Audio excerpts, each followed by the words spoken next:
Talk the things, me comfy talk the things, you hear? Talk the things, me comfy talk the things, you hear me? Talk the things, me comfy talk the things. Me no business, me no care if them screw face, whoa. Talk the things, me comfy talk the things, you hear me? Talk the things, me comfy talk the things, whoa. Talk the things, me comfy talk the things. Me no business, me no care if them no worried me. Talk the things, me comfy talk the things, you hear?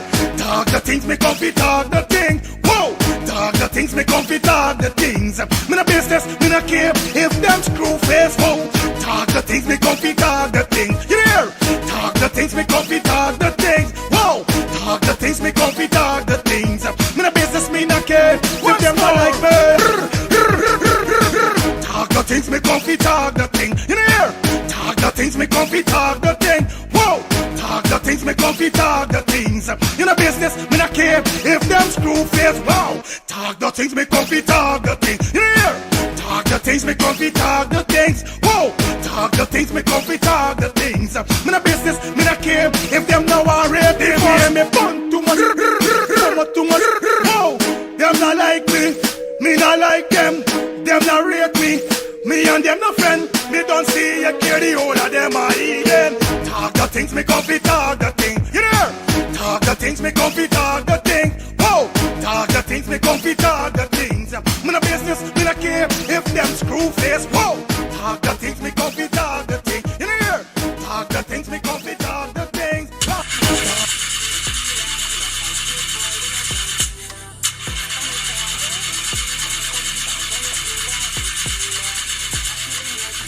Oh, not again, man, not again. Jaja, I got to get this engine fixed. Oh, shucks. Hey, like call me, bro.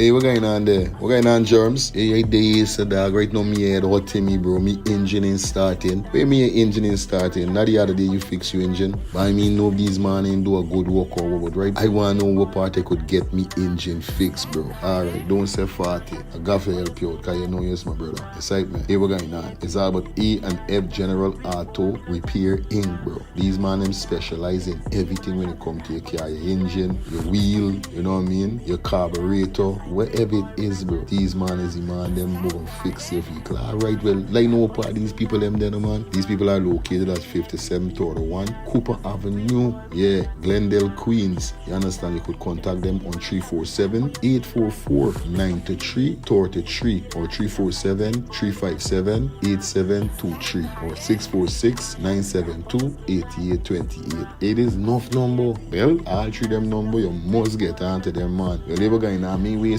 no more time about it. I gonna deal with this engine now. Alright, do your thing, Germs. You don't know. It's all about E&F General Auto Repair Inc. Best auto mechanic them. Definitely, guys. You understand? Alright. Me darker than midnight. Me darker than cool.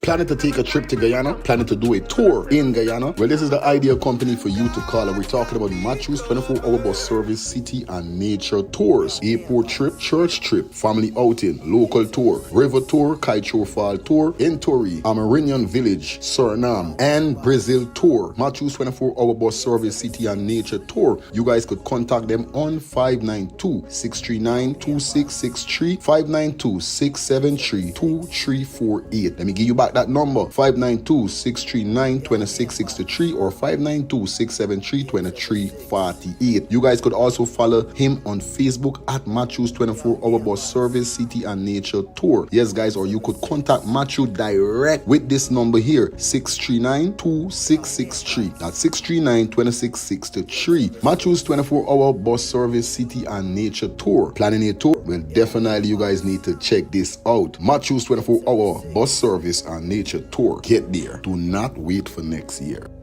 Thinking of buying or selling a home or renting an apartment? Then look no further than Citadel Circle Realty. Located at 1111 Utica Avenue in Brooklyn, New York, we cover Brooklyn, Queens, Long Island, the Bronx, Staten Island, and Manhattan. Let one of our knowledgeable and professional agents assist you with your real estate goals today. Buying or selling today? No problem. Need to rent an apartment? We got you covered. Call us today at 718-717-8251. That's 718-717-8251.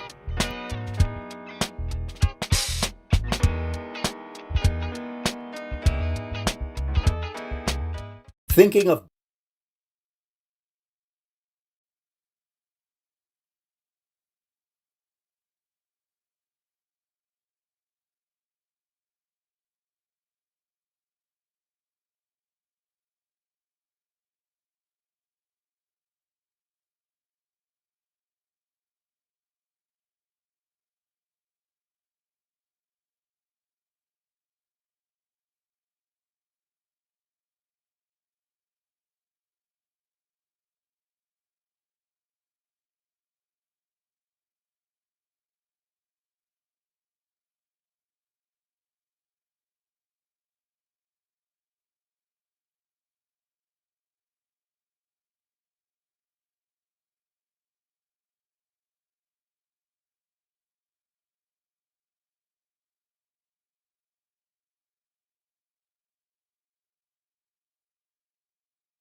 Morning. Morning. I say morning. I say morning, neighbor, morning. Morning, neighbor, morning. I say morning, neighbor, morning. Morning, neighbor, morning. How you doing this morning, morning? Morning, neighbor, morning. Did you wake up on the right side, morning? Morning, neighbor, morning. Did you go up on your knees this morning? Morning, neighbor, morning. Did you read the Psalms this morning? Morning, neighbor, morning. Did you shout out the Lord this morning? Morning, neighbor, morning. Did you welcome the Spirit in morning? Morning, neighbor, morning. Did you stamp the devil down, morning? Morning, neighbor, morning. Did you chase the devil away, morning? Morning, neighbor, morning. Did you show your brother love this morning? Morning, neighbor, morning. Did you show your sister love this morning? Morning, neighbor, morning. I say morning, neighbor, morning. Morning, neighbor, morning. What's that? Morning, neighbor, morning. Morning, neighbor, morning.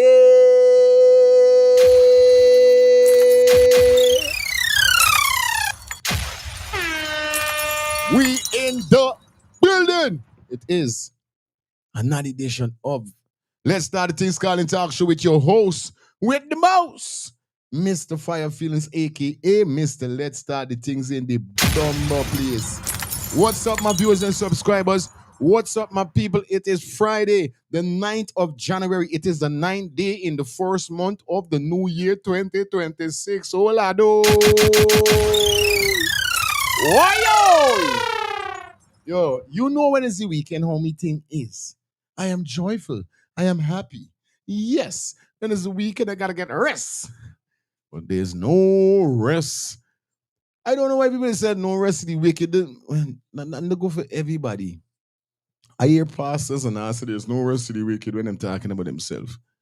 I don't understand. But like them say, there's no rest for the wicked. Not saying I'm a wicked person, but there's no rest. Yeah, man, car. Right now I start, you know what I mean, starting on my music and thing for this birthday party next week. So you guys know what's going on, you understand? Yeah. Mm-hmm. Ball game. Yeah, man.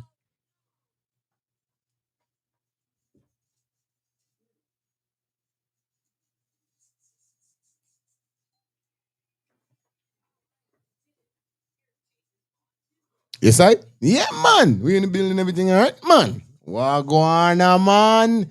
Back in the building. You know the code. You know what it is. It's your boy Fire Feelings in the house. You know what's up. Good morning to you guys. Good morning. Hope you guys doing great. Hope you guys doing well. Yeah, man. My daughter feeling a little better. Coming around better than yesterday. So you don't know the thing already. We in the building. We in the house. You know what's up, man. So you don't know what's up, man. How you guys doing? It's Friday. Hope you guys having a fantastic Friday. Whatever you're doing, wherever you are watching this show, I want to say blessed morning to you guys, and I hope you wake up feeling blessed, feeling highly favored. Well, Miss Gomez.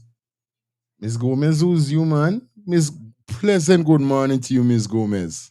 Thank you for the first person for drop the donation. Thank you for the $10 super chat donation.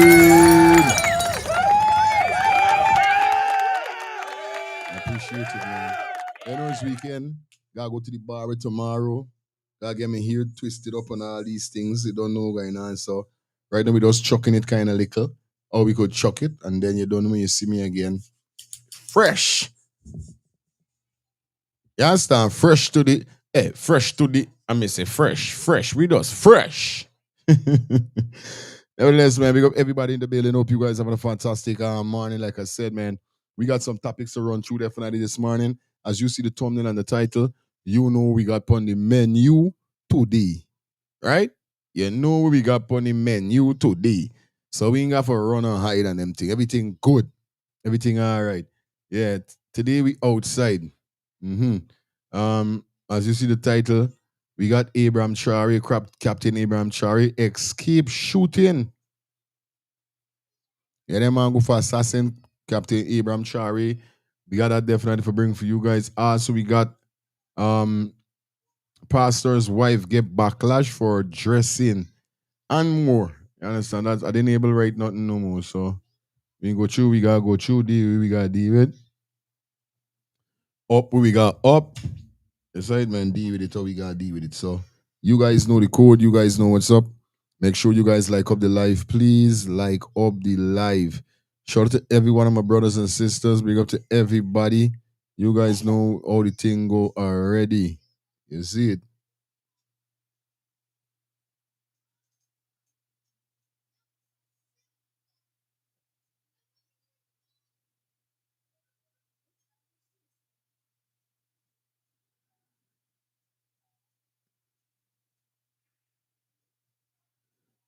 You see it, man. Yeah, man. We're gonna run through some stuff that we got for you quick and fast, and we got things to talk about. You should cheat 3 times in your face. Hey, them people crazy. I see what going on with the ISIS thing. The story.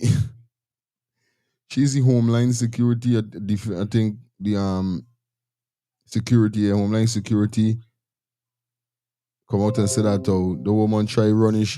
The woman try use the car as a defense. Me able, but I done.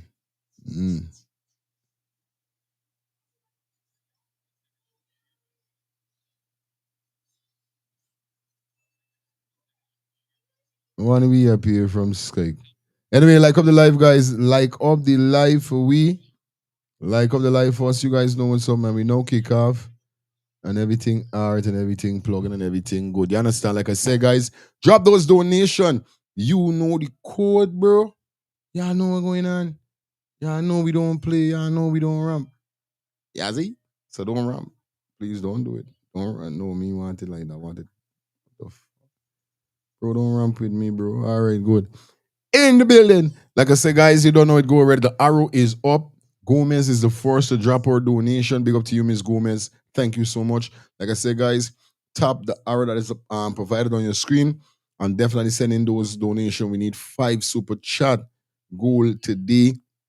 I'm going to try to refresh it. Like I said, feel free to drop anything in the Zelle or the cash app that is provided right there at the bottom of the screen. So, guys, I'm urging you to be a member of the channel. I'm urging you guys. I'm urging you. I know when sometimes we got this membership live, not for y'all is vex guy, y'all can't. I don't know everybody can be a member. You understand? But if you want, you could be a member. You know what I mean? I know everybody can be, but you could be. So I mean, I'm urging you guys to join the membership. It's only $2 a month. You know what I mean? So you know what's up, man. Big up to everybody inside of the building from early. You understand? Let me run some plays. 12 soccer baby in the building. Denise in the building. Big up Shelly Campbell. Oh, yes. Before I go any further, because remember, I'm not going to be live tomorrow, so I can't shout it out.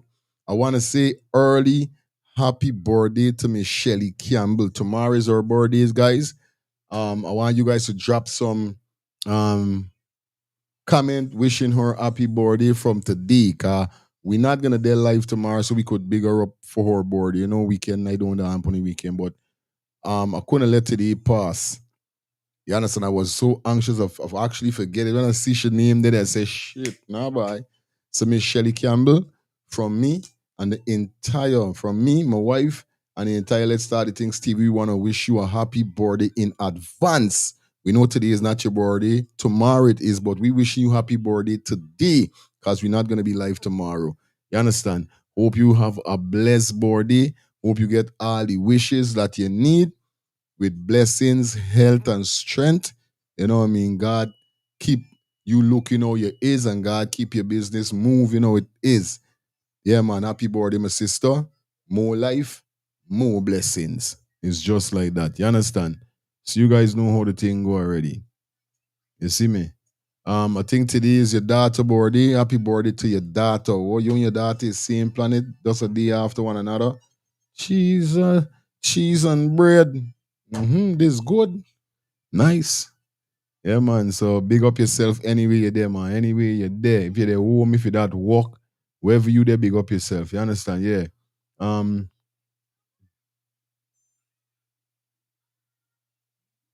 Margaret Judge or yeah, Margaret Judge, big up. Good morning to you, Miss Angela Gomez.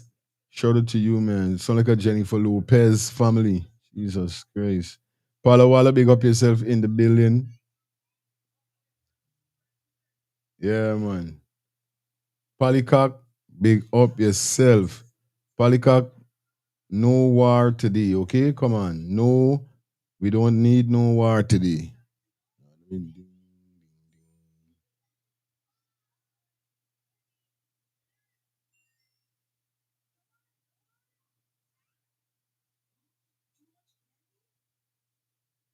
You understand?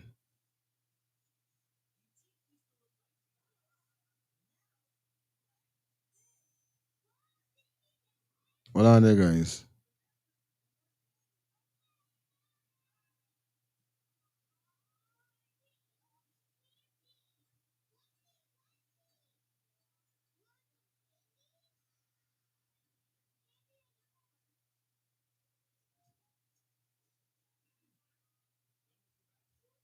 All right, good. You don't know the thing already.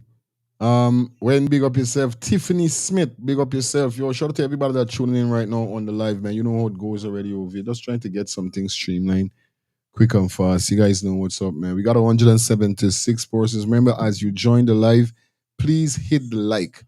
You understand? Please hit the like. Once again, guys, come aboard Let's Start the Things TV for your advertisement needs. Contact those number 347-801-6231. Definitely, we got some amazing packages for you guys. And you guys know all the thing go already over here. So you understand? We got some great package.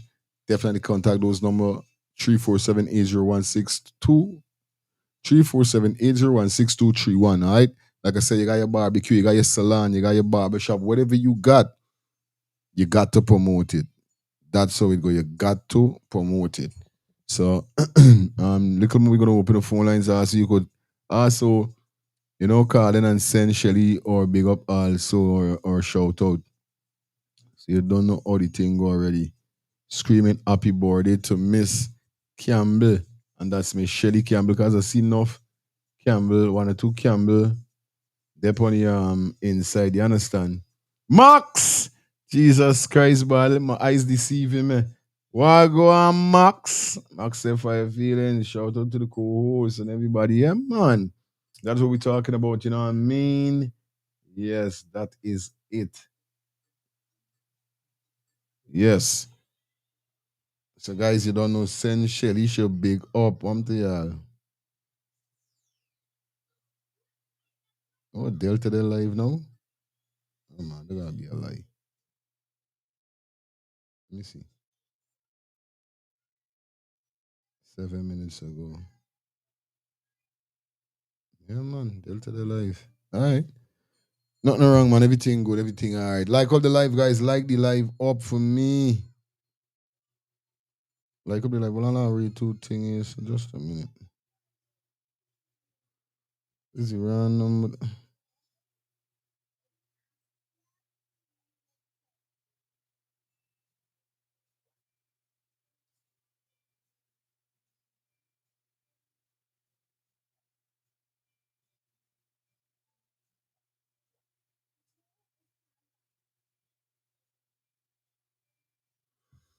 Judge as a voice note I went listening to. Sorry there. Yeah, man, guys, help me to wish Miss Shelly Campbell happy birthday, all right? See, you don't know what's going on. Like I said, guys, come on board with us for your advertisement need. You know how it go today. We got some topics to run through quick and fast, and definitely, you know, today, we not going to hold back with nothing. You understand? Everything plug in. Yes, right, man. Every got thing plug in. Is she going on, though? I took her.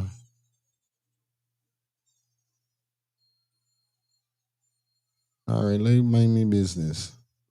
Let me mind my business. Hey, they had a cruel piece of accident, but it looked like it happened this morning or last night. But yo, like tell you something, me know what's going on with Guyana now. I don't know what's going on with Guyana by, you know. But these accident need for done by one by. Yeah, I got humble, bro. You guys have to humble. It's not nice. You understand? Anyway, before we jump into these topics, like I told you guys, man, Abraham Traore being attacked. We got Pastor Wife deal with. So here we're going now. First thing first, we're gonna jump into some Guyana stories, some Guyana news, and then we're gonna jump into the lead story that we got for you tonight. We're saying tonight, this morning, this one to me. Think my belly too full. Shit. Mm-mm. We're gonna deal with some Guyana stuff before, you understand? So I'm feeling good. Rock and come in, guys. Rock and come in. I go and drop this track here so quick, spice up the place. When we get back with you, we kick off the show, because you know we still promoting. Shout out to GT Wallabo. This song is definitely request to Miss Campbell. Miss Campbell, me know your business. I don't know what's going on in your home. I'm not throwing nothing at you, but it's a nice song. I ain't saying you and your husband got no problem or nothing, but it's just a nice song. You know what I mean? And if you like this song, let me know in the comment section if you like this song, because this song is here for you for your birthday today. Man. No joke. Yeah. This song is the song you gotta get for your birthday today before we start off the live. So, Miss Shelly Campbell, enough love and respect. Once again, thank you for be supporting us. Thank you for being on board. Thank you for everything you've been doing since you been a supporter, not even a member of the show or even a moderator. But you know what I mean? From since the day you start watching this show, I thankful because you see how things go. From then to now, look who we there. You know what I mean? Who would have believed this? But some things is going, you got real people around you. And this is all I want this year. I just want real people around me because I know why I real. I don't need no fake people around me, bro. I swear to God, I'm tired. I am super tired with the fakeness. You understand? So to my feel this light is too bright, you know. Yeah. I cannot take the fakeness on a real life level. You know what I mean? So all I want you guys to do is just be real with me. Real thing. So once again, you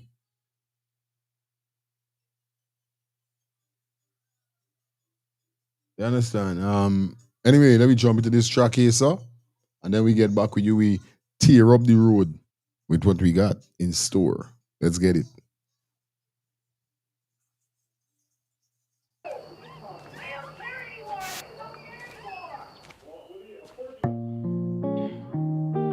I don't know how to fix this. A lady and her man had a very serious fallout. I just don't know what. was in the wrong, and the misery she could no longer prolong. So she called her Auntie Mabel, they call her the love doctor, and said to her auntie, everything is on the line, my relationship might really decline. And Mabel said to her, darling, this situation calls for great strategy and cunning. A situation like this can keep the brain running, my dear.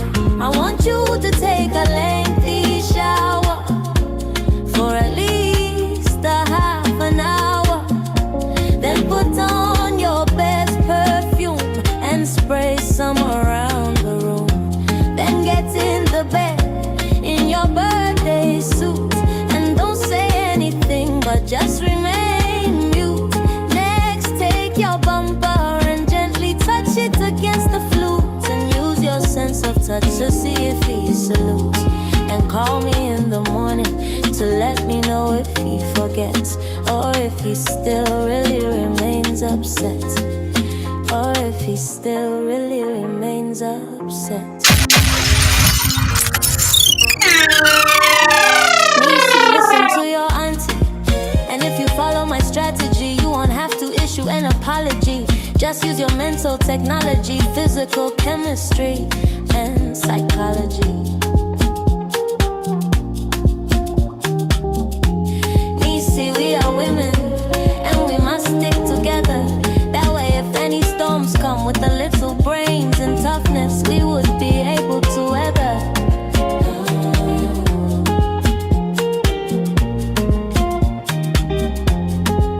And Mabel said to her, Nisi, the situation calls for great strategy and cunning. A situation like this can keep the brain running, my dear. I want you to take a lengthy shower for at least a half an hour. Then put on your best perfume and spray some around the room. Then get in the bed in your birthday suit and don't say anything but just remain mute. Next, take your bumper and gently touch it against the flute and use your sense of touch to see if he salutes.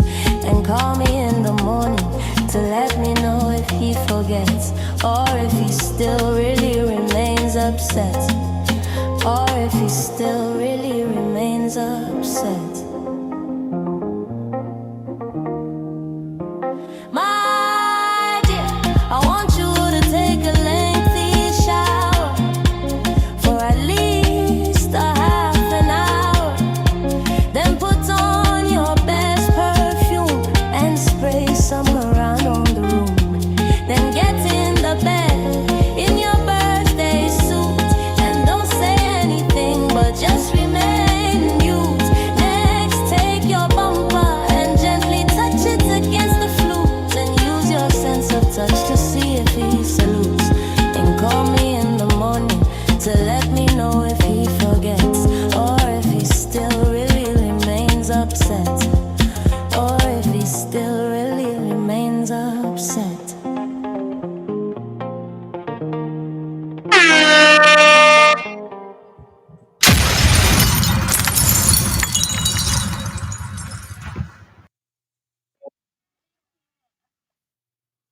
Boom! What a rotted. Mm. And this is what we talking about, man. You know what I mean? Shout out to everybody in the building, man. Y'all don't know a thing already. Miss Shelly Campbell, big up yourself on your body. Like I said, that song was dedicated to you. You understand? So you know the thing already. Um, yeah, man. Like up the live, guys. You know what up. You know what up. You know what up. We in the building. Everything is everything. Everything fresh. Everything all right. So you don't know the ball game go ready. Like I said, um, we just jump into a slight sitting.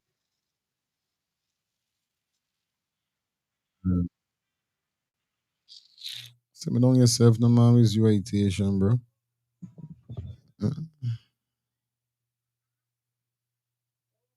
Hello, good morning. Hi, Fire. Good morning. Yeah, good morning. Big Auntie Shelly, I don't know you, I don't know nothing about you, but I love you. Happy birthday, honey. But the song is not for she. Put on a GT song, Maji. Happy birthday to you. Put on a chutney or something and big shop. As we dip on a Guyanese program with that. Real thing. Put on a chutney for she. Because I watched the whole video just now. Listen. It looked like an AI video. Listen, there the I know it's a song you dedicate the video to share, but put on a Guyanese thing, man. We dip on a Guyanese program, put on a Guyanese thing. It's a Guyanese write the songs. It's a Guyanese. It's just an AI sing it. You know what I mean? And the song there, I cannot get copyright law upon YouTube because remember I can't play any song on YouTube. I would get black. And the show yeah, cut. I know the part. So this why. Respect but to my sister. Auntie Shelly, pick up yourself, same way, love you, much life. Fire, pick up yourself. All time, my sister. Love the program, play a Guyanese happy birthday song for this lady. No good. We can sing it. We can sing the Guyanese happy birthday song.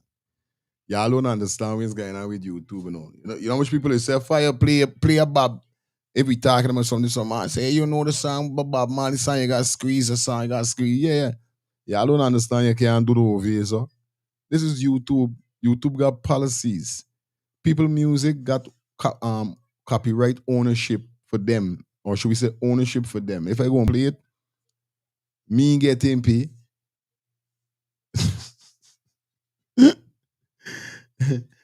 Listen, but Shelly good to go. You got speed, my sis. Shelly good to go, man. She good. And Shelly saying thank you, Carlo. Yeah, don't know. Shelly thanking you for that, you know? Yeah. That's a bad tune up, people. The tune I want to play, but I can't play because you don't know what's gonna happen. Zoops. Zoop. It's gonna gone. It's gonna leave. All right, let me jump into this first topic here, son.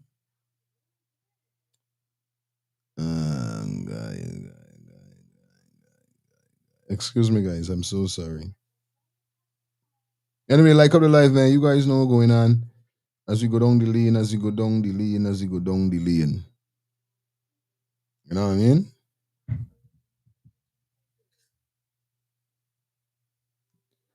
Yeah. Anyway, we're gonna kick it off on with Eternity Enterprise.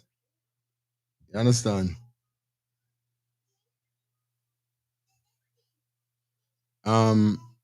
Whereby Eternity Enterprise is saying that he's happy.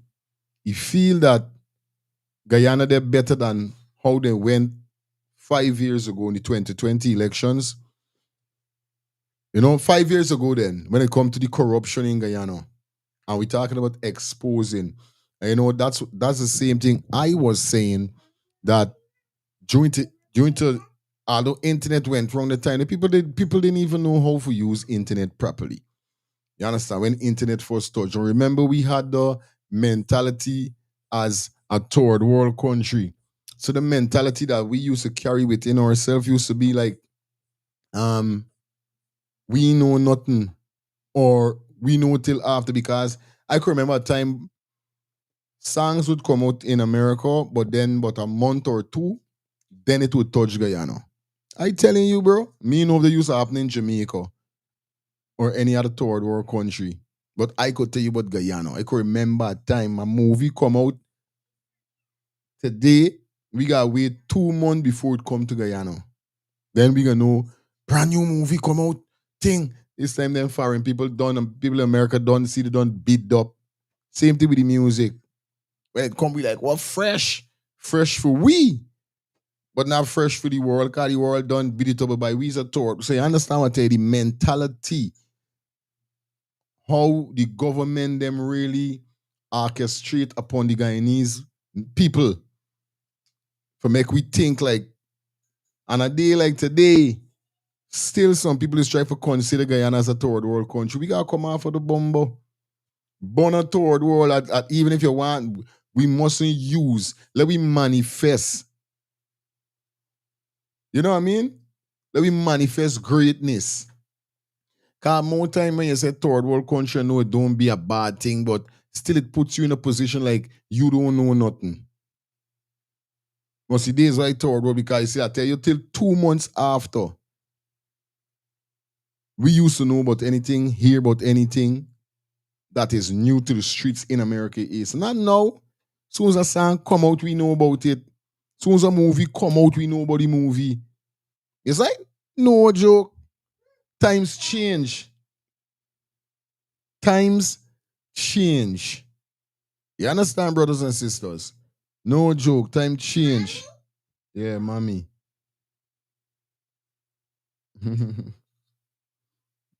Yes, right, man. Times change.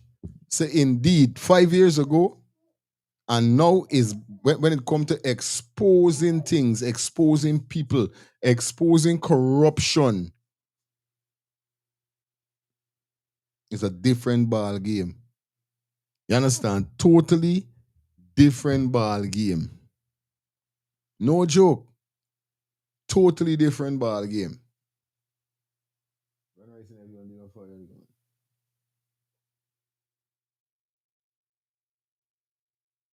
You see, Shelly says so true. Yeah, the movie will show in Guyana month after back then. Right, there's either a month or two. There's when we would get a movie and America done beat up the movie already. America done shaked up. We gonna hear about a Michael Jackson. Michael Jackson done beat up. Done shake up in America. We Guyana like it brand new. But now, times change. Things different. And especially when it comes to exposing corruption, exposing wicked things, exposing, you know what I mean? It's a love. It's a love. Right now, this girl, right now, this girl, Susan Rodriguez, I know what's going on. They're gonna more them. Them not play with them. Them serious with them. You know what I mean? Real talk, bro. Times and things change, man. That's what we talking about. Nothing can stay one way all the time in life, bro. And I'm so happy that we could expose. And I'll tell you something again and again. You know, this doesn't only go for the PPPC. This go for every government official that is doing anything, should get skin up, should get exposed. This ain't got nothing to do with nothing with though. You understand? Yes, right? Like I said, big up the PPP. Yeah, man. Big up Jack Dio. Big up Infernally. Y'all don't know. Big up yourself. But right now, lick shearing.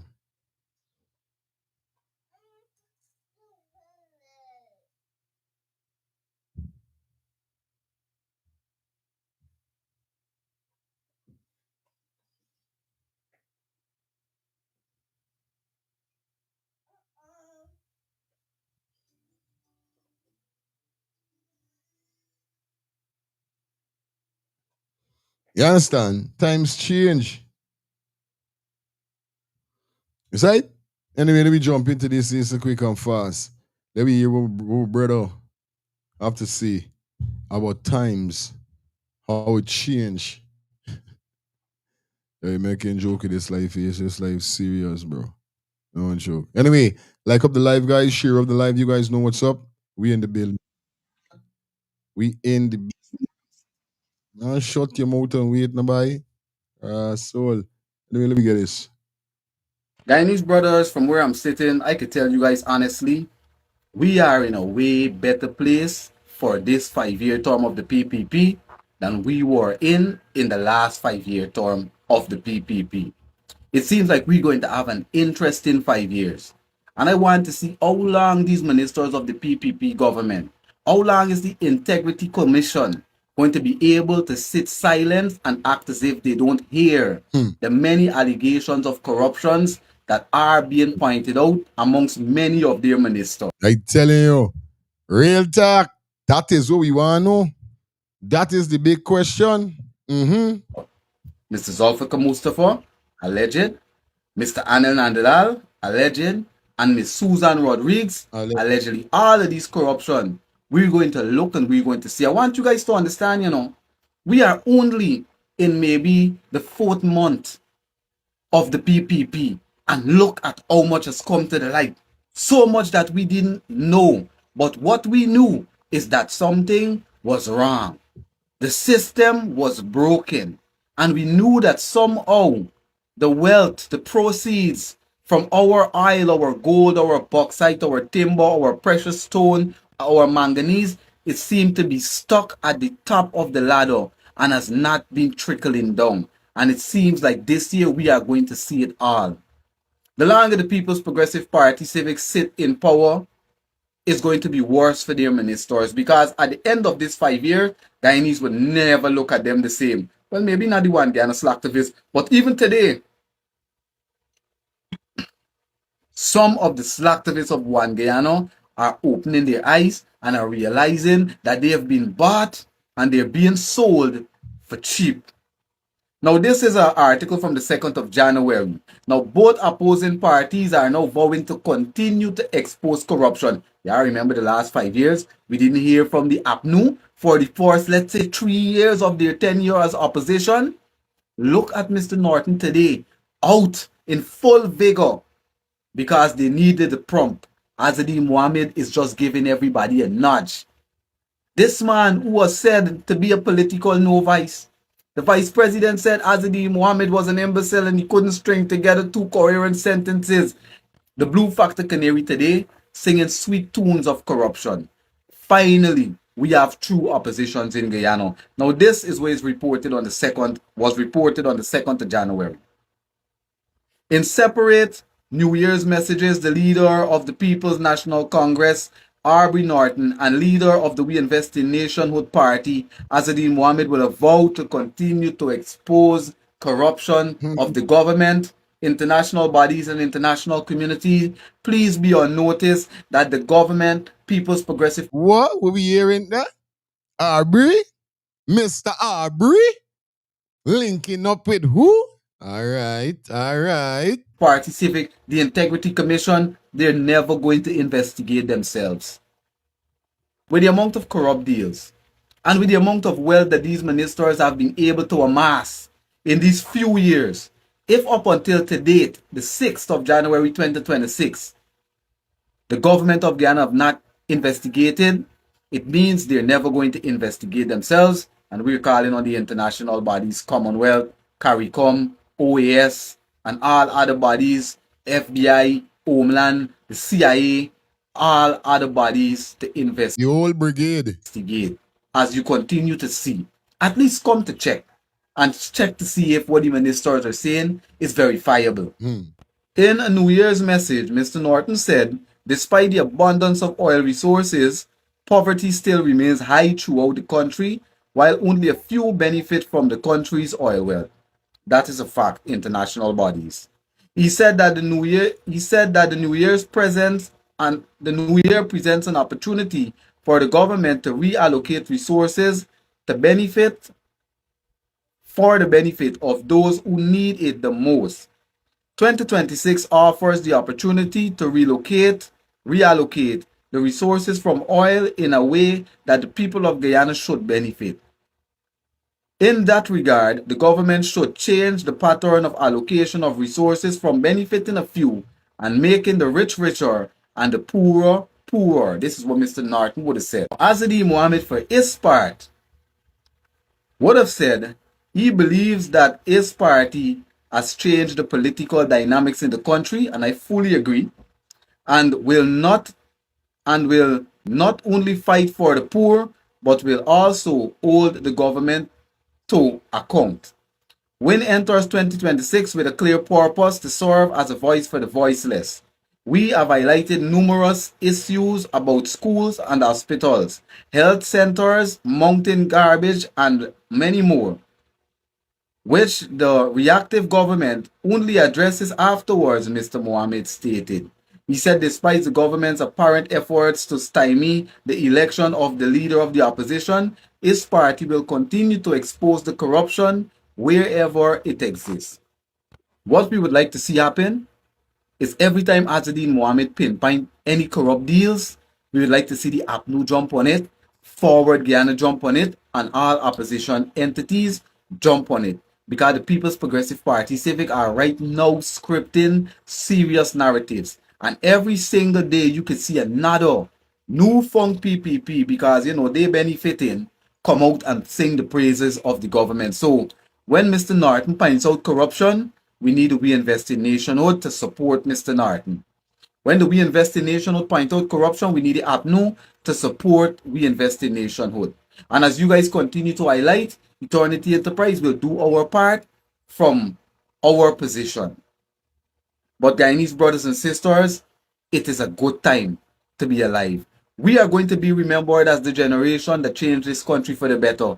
Because with all the work Azadine Mohammed is doing, and with all the work Mr. R.B. Norton would have to do, they cannot do it alone. The PPP have their affiliates on courts and they are willing, they are playing for keeps. They are going to do whatever the government asks them to do to continue to benefit at your expense. The more you guys sit silent, every day another new funk PPP is being born that will come on the media and try to script a narrative. The PPP has been known to control and monopolize the state's apparatus and monopolize even communities, polarized communities, by coming into communities, giving a few and exempting the others, giving the 10% and exempting 80%. And that 10%, by they've been finally able to breathe a sigh of relief because they're getting a little more flow of money into their life, they're going to do whatever they have to do to hold on to it, brothers and sisters. So it's going to take more than Azadine Mohammed and more than Mr. R.B. Norton, along with their other party members and the other MPs, to actually unscript the narrative of the PPP. The PPP has spread all over the country that everything is good, that they are now building houses for people. I wonder why people can't build houses for themselves. Must be the poverty. And they have the wealth to do it. They have the state resources to do it. They can build studios for their slacktivists and their sycophants to continue to spew their propaganda for the international bodies to listen to it. But it's up to you and I to actually put out information about the facts on the ground. Now, maximum respect to Azadine Mohammed for what he's doing. Remember, this man was a one Guyana man, This man was a big donor, him and his father, to the PPP. So, this man know the ins and outs. The man already exposed Mr. Nandalal for allegedly owning 40 buildings, higher than 50 buildings in Georgetown alone.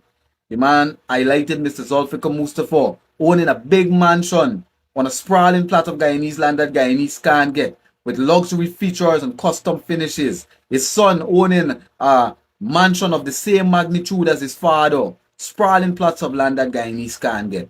Now you know our girl Susan Rodriguez always have to tell us something that we didn't know and continue to say that the government delivered 50,000 plots of land to Guyanese, who many of them have been stuck with a piece of paper and haven't seen their land as yet. You now know that she owned multiple parcels of land, all alleged by the We Invest in National Party leader, along with big mammoth mansions, not only in Guyana, but it is now being alleged that she owned properties abroad. We are in a better place, Guyanese brothers and sisters. We are hoping the international community taking notes. The OAS, CARICOM, Commonwealth, the CIA, FBI, Homeland Security, because by now it should be evidently and crystal clear that the PPP, the Integrity Commission, are never going to investigate themselves. Guyana needs outside help. Keep the good. You understand? Shout out to Shelly. Shelly just now dropped that $50 super chat donation.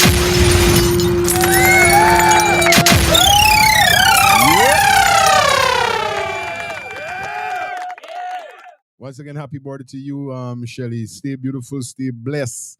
You understand? You know the thing go already. You are the sponsor of the show. Remember, anybody donate $50 or more on the show will automatically be the sponsor of the show. So you know the show right now is sponsored by Shelly Campbell. And you know what we're talking about. You know how it goes already, guys. You know, from since it happened, it got for go the right way. Hold on, go the right way. Yeah, man. So shout out to Miss Shelly Campbell. Definitely, guys, it's all about the skincare solution for all ages. Number one direct selling skincare company in the world. And like we say, guys, if you guys are interested, like I say, you're a person who love your skin to be smooth, you know what I mean? No biles, no. Yo, I'm telling you, this shit is working. Yo, I swear. I was in the mall yesterday, you know. A girl started, what you using, man? You know, face look different. Say, well, I look around for me, wife. Yeah. I said, no thing, yeah. And I recommend she to Shelly. She said she's gonna give her a call. She said, yo, it's looking good. You know what I mean? If those persons out there, if you guys are interested, you guys could contact 917-602-8456. That's 917-602-8456. Or you could definitely follow her on Instagram at MK underscore Shelly Tree. That's MK underscore Shelly Tree. What's the matter? Mr. Daddy. Good morning. Blessed Friday morning to you, the technician, the wife, the kids, Oh. and the lifestyle, and Rastaman. Yo, Rastaman does say something on this show when this thing start. He keeps saying a revolution. That's what Guyana need, bro. You see all these outside people that asking for help is not gonna help the Guyanese people. Because enough of them already got things that this government give them. That's why they stand back and watching the government doing what they want. America, some of them in the Caribbean must get thing in Guyana. The Guyanese them in know because they've been looking for it. You see? But that's what happened. But the problem, they cannot have a revolution. The black divided among themselves, the Indian divided among themselves. This is how the party get them, you know. And the blacks and Indian divided among themselves. In order for a revolution, black and Indian got and the other race, the Amerindian and them. Well, the Amerindian don't take part in these things. So the two main people attack, two main race, the Indian and the black. They gotta come together and start a revolution, bro. Don't mean violence, mean to get these government out of power. But listen to this. If this happen, get you and see America sending the National Guard in Guyana. Real. Real talk. They would send them in because they're disrupting the progress. Seriously, no joke. So the Guyanese people, them, bro, sorry for them, bro. Sorry for say that, but I am sorry for them.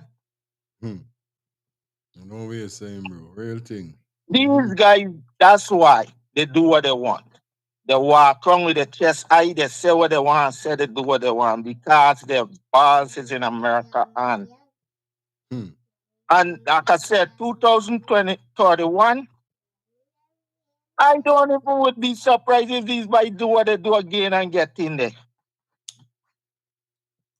Because why? They're giving away Guyana to stay in power. I they listening.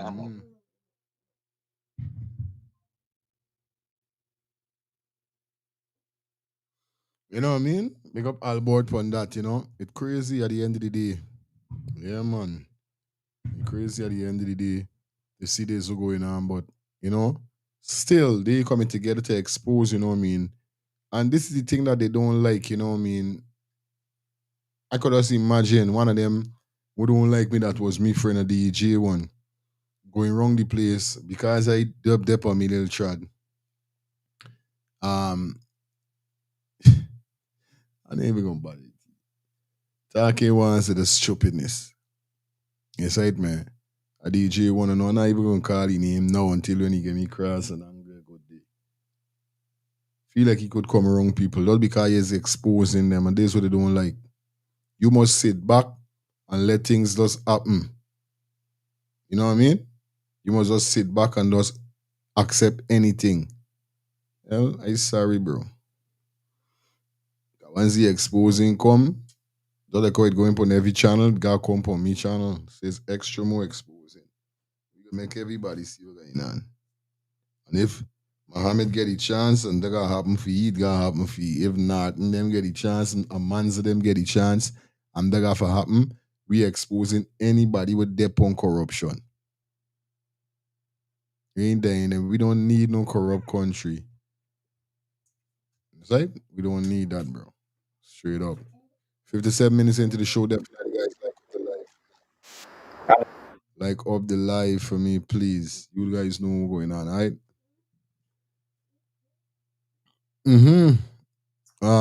It's 9:58. Don't like we say we're going up to that 11:30 hour. This caller hit the hammer on the Neil International Organization would not say nothing because they are benefiting from those corrupt criminals. I telling you about it. Make a joke. Yes, I real talk. It hurts, but what you gonna do? On me. I can stay in my car now, and it is what it is. Whenever it's done.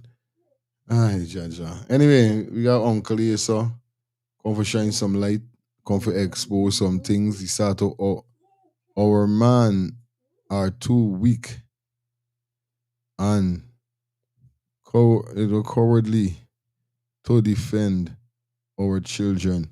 That's his title. So let me hear what this man, what the big man I say. That's right. Let's get it. Anil Nandalal, when a leader must hide behind the blanket of security, it's an admittance of his wrongdoings and the realization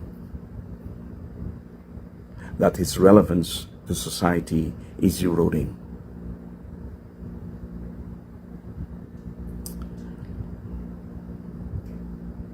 I want you to answer this question. And if you cannot do it publicly, within yourself and maybe your cabinet, what do you think is the worst that can happen to this nation if you succeed in extraditing the Mohammeds? And there's no fucking joke about that question.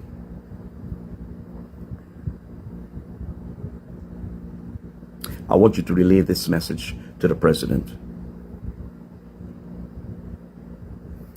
That if a man put the price or a price on the life of another man, it's demonic. If a leader bypass the judicial system like Ali did with the victims in Madhya and put a price on the lives, it's demonic. It's satanic.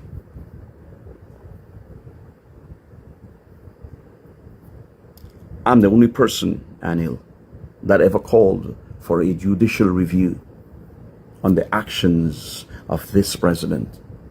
I have no respect for him. The last election, I voted for Azruddin Mohammed.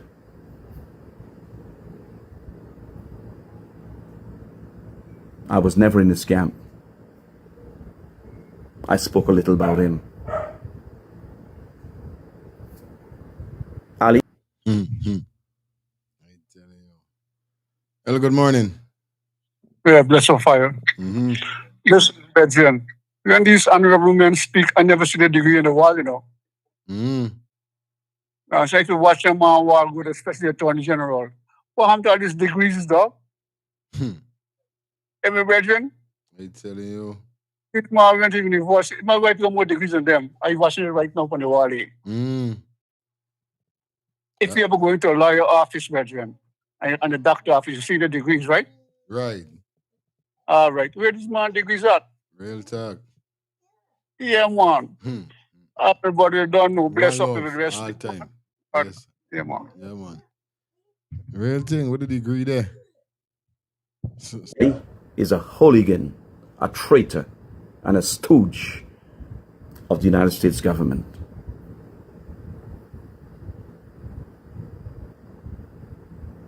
I have no respect for any of you.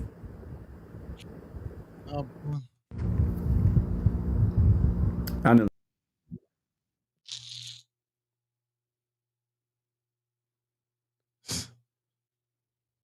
Well, as you could hear, the man see don't have no respect for none of them. None of them. You understand? Real talk. No respect for them.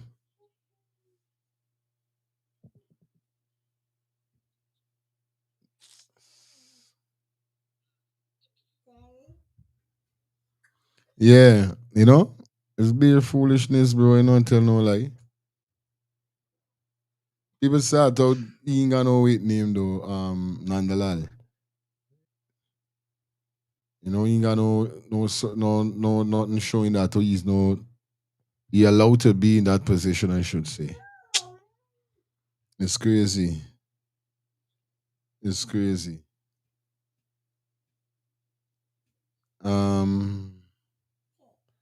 So they have a fake a voice note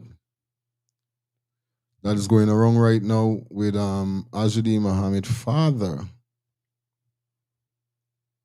I tell you.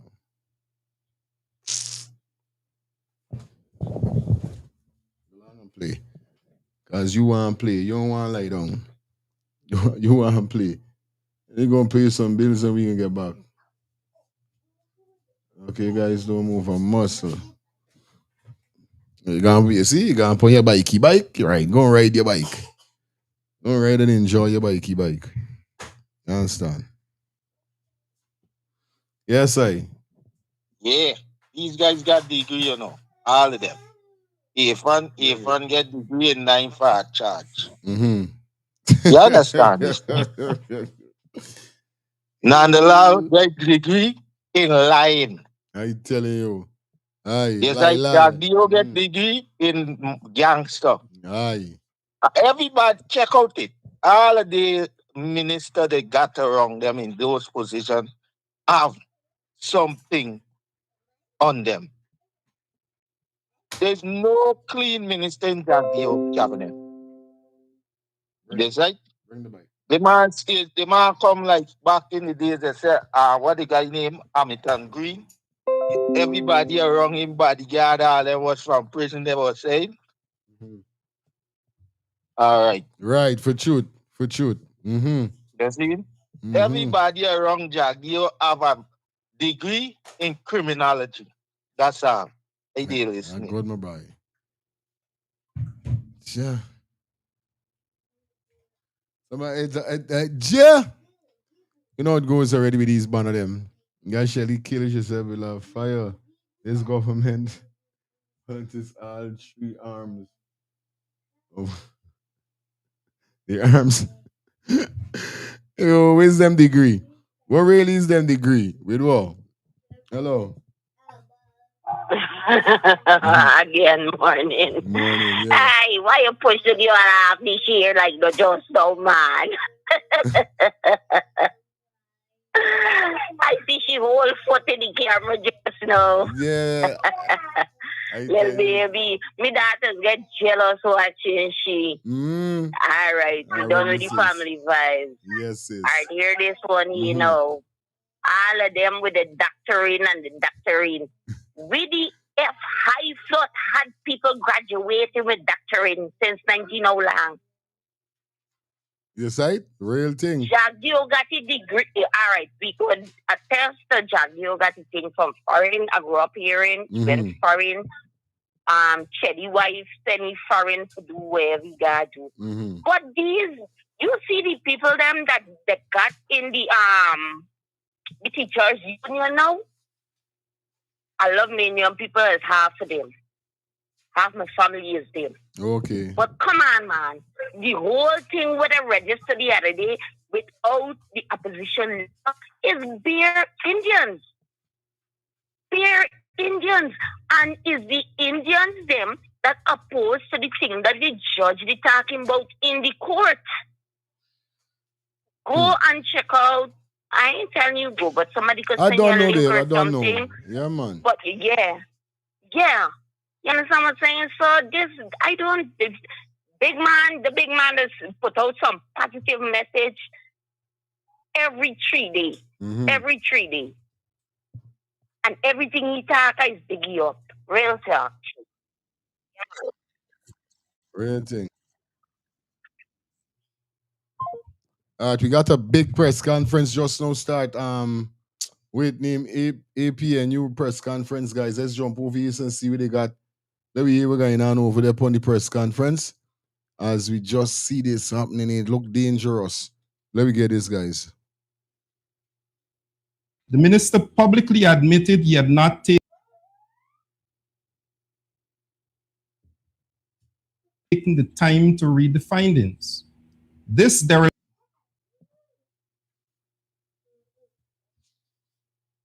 Get out, stop doing that.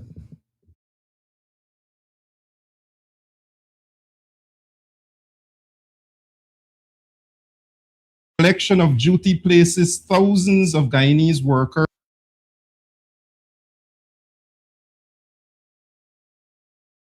at risk in one of Guyana's most hazardous industries. The tragic death of minor Joseph Licorice, a dear classmate of mine last year, underscores these are not hypothetical danger, despite the mine's massive expansion and increased profitability.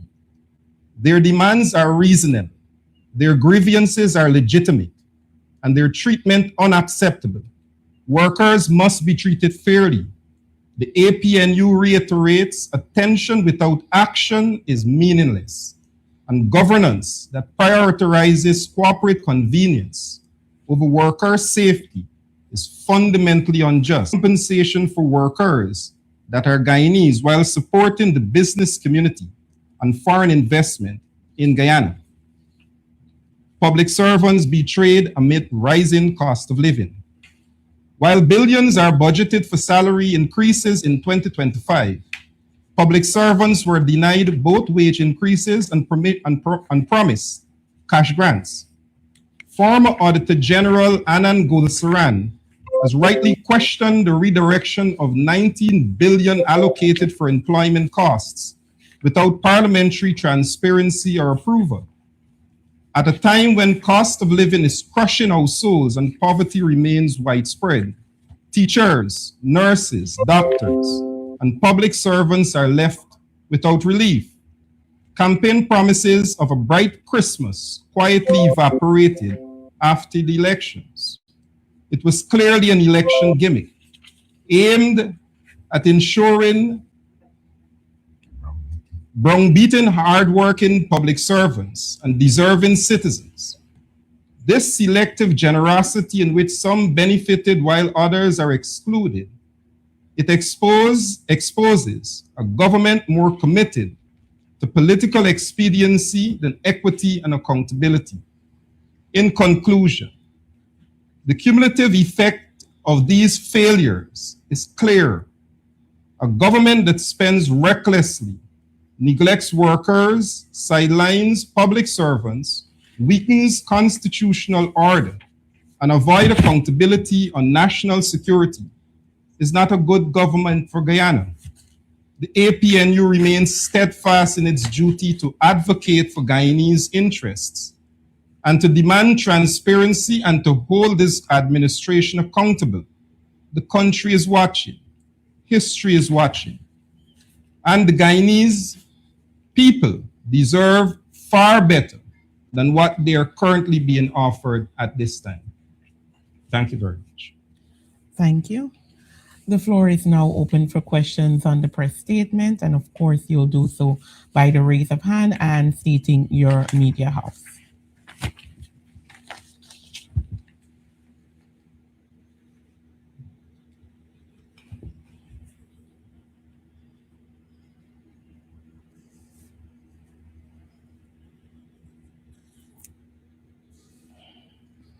Floor is open for questions. Mr. Adam Harris. Yeah, good morning, everybody. Good morning.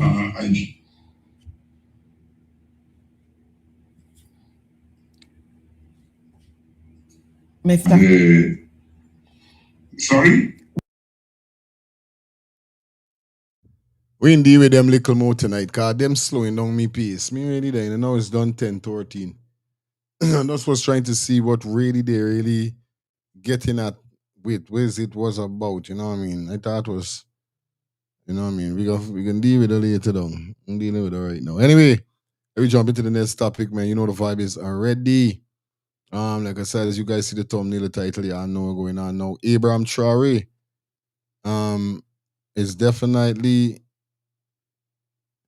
or should we say, could have been killed. Yes, right, man. Yes, guys, we're gonna jump straight over to Abraham Traore. Now, Abraham Traore definitely escaped a shooting that definitely went down, guys. And this is crazy. Now, you know,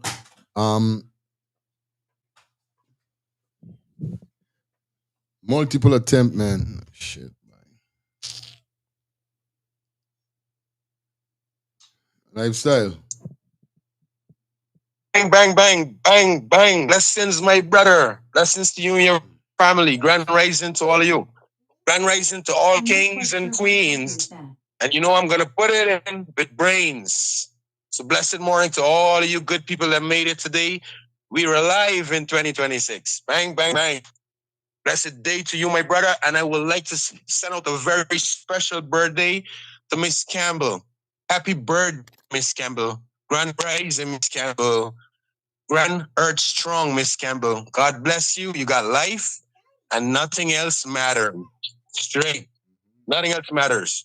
Now, as we talking just now, right, about the degrees. Yeah, is a third world country, brother. When you come from Barbados and you come to America or Canada, you only have to do a test and you go ahead in that job description. When you come from Guyana, you got to go all back to school. Big difference. When you come from Barbados to these places, you just got to do a test. When you come from Guyana, you got to go all back to school from the bottom. Why? Because these people look at Guyana as a third world country, not Barbados. These look at Guyana as an uneducated country, not Barbados. These people look at Guyana as a corrupt country, not Barbados. Understand? So especially if you're an Indian coming out to Guyana, the people know that papers in all degrees in ministry selling. So you got to come and do it from the bottom up. Let me see you smart. Because you coming from a shithole country. You coming from a third world country. You coming from a corrupt country. Understand? And it's facts. And that's the reason why I don't want to leave Barbados. Barbados is right next to Guyana. And when you add the people, the ministers and everything, they outbeat them by 10, brother. So all these degrees that these shitheads may got in Guyana as ministers, they may say nothing when it comes to Barbados ministers. Every minister that went in Barbados, and they live in Barbados over 2 decades, they done something in the ministry. They done something in the parish, and the people can see it. So don't care how much degrees these trashhead people got, they may say nothing. Right now, Trinidadians balling. I see a Trinidadian man say this morning that the Chinese own all the business and the Venezuelans is the laborers. That's what's going to happen in Guyana. It's only because we got more race, it can be more corrupt. Because a lot of these people can start robbing, understand me, and they can put it on Guyanese. And indeed, don't let me run away. Guyanese of themselves can start doing a lot of robbing too and put it on them. So all these people that come into the country is just more chaos. So how could you have people with degrees and education running a country and all this happening? But these people want no degree, and that's why it's always tell Samuel, right? Stop let me talking about Guyana when it comes to the constitution. Stop talking about Guyana when it comes to the book. Stop talking about Guyana when the right thing's supposed to happen. We all know Guyana running by people that doing what they want. For years, PPP used to always be shoveling around the ministers. Why you feel every year they shovel around the ministers? I don't know if people realize that. Every time a minister go in housing and they do all the shit that Jagdio want to do, sell out land, give away land, all the corruption, then they just move them from that department so that it could cover up. It's a big cover up. That's why they're always shifting around. So how could these could be educated people and every term you're shifting them around? Every minute you're shifting them around. For hide up all the dirtiness, for hide up all the deceitfulness, all the thieving, all the squandering. We out here know better. So that's the reason why people come talking, we don't see it. And I fully agree when you shut off. They say, we don't need to hear politics. This is when it comes to politics. When we can sit down and listen to these interviews. You need to sit down and listen to this by yourself and pick out the parts that's saying something and then bring it to us. The parts that valuable. We don't need to talk politics. They're going to sit down there and talk a set of politics that is not happening, that is not going to happen, and is a possibility. Because we are talking about a place of possibilities. Bang. Yeah, my boy. Yeah. You got good arm strength. It's like I like lifestyle is one of them, man. I can't wait for get me phone fixed back. But don't worry, it gets in there, coming up with a solution. Don't got a solution, just gotta get it put together. Lifestyle is them, man. We definitely gotta get your phone fixed. Cause me arm strength enable. Big up yourself, lifestyle. You don't know the thing already. Yeah, I know. When I see everybody was sharing it, just it was popping up on me notifications like whoa. So I said, what? What really going on? So I said when I tap in on it, I would hear something that could give me a pinpoint because it sound like it important. If you get where I'm coming from, but then to find out is all of them talking or them and I watch at the time. Maybe if the starting the show, if the show did about them, that's the one hear what they was really saying. This is why I go up on the channel. Anyway, back to Abraham Traore. Okay, that's it. Back to Abraham Traore. Now, like I said, guys, Abraham Traore definitely escaped a shooting when down. You see it, man? And it's crazy, guys. No joke. Understand?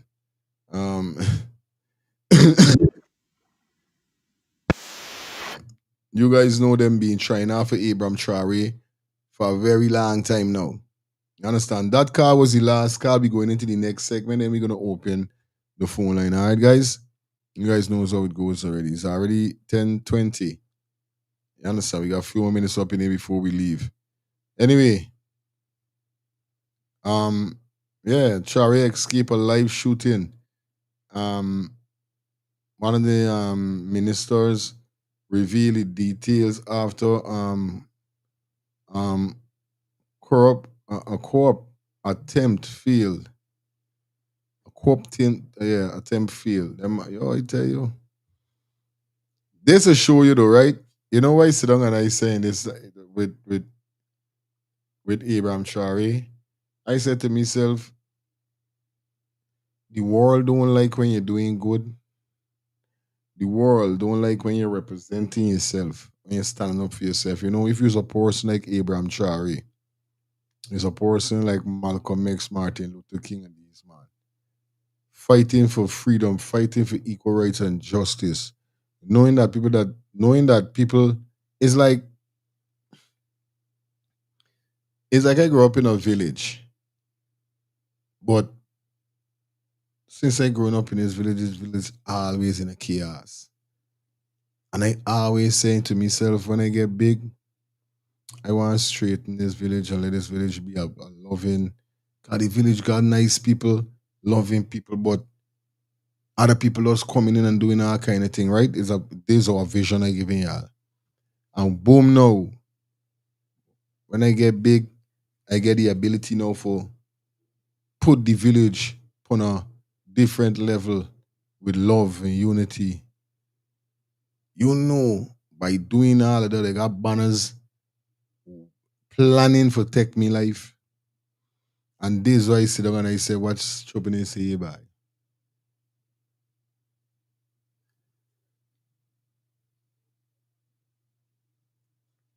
And it come back to what we were saying the other day. The strongest soldiers get the hardest fight. And the realest people is live the hardest life. Just because Abraham Traore is a real youth. The man is not a yes man. They want to get rid of the man. The man see them expediting the country, extortion, all kind of thing, killing out the people them. All this man want to do, it just make the country great.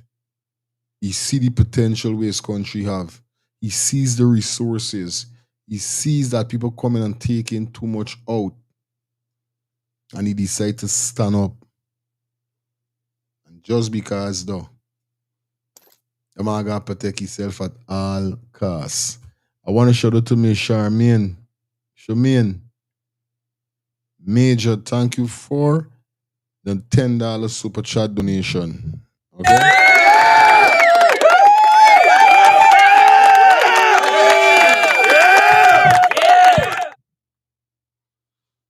Shout out to Kelvin. Thank you for the $5 super chat donation, man.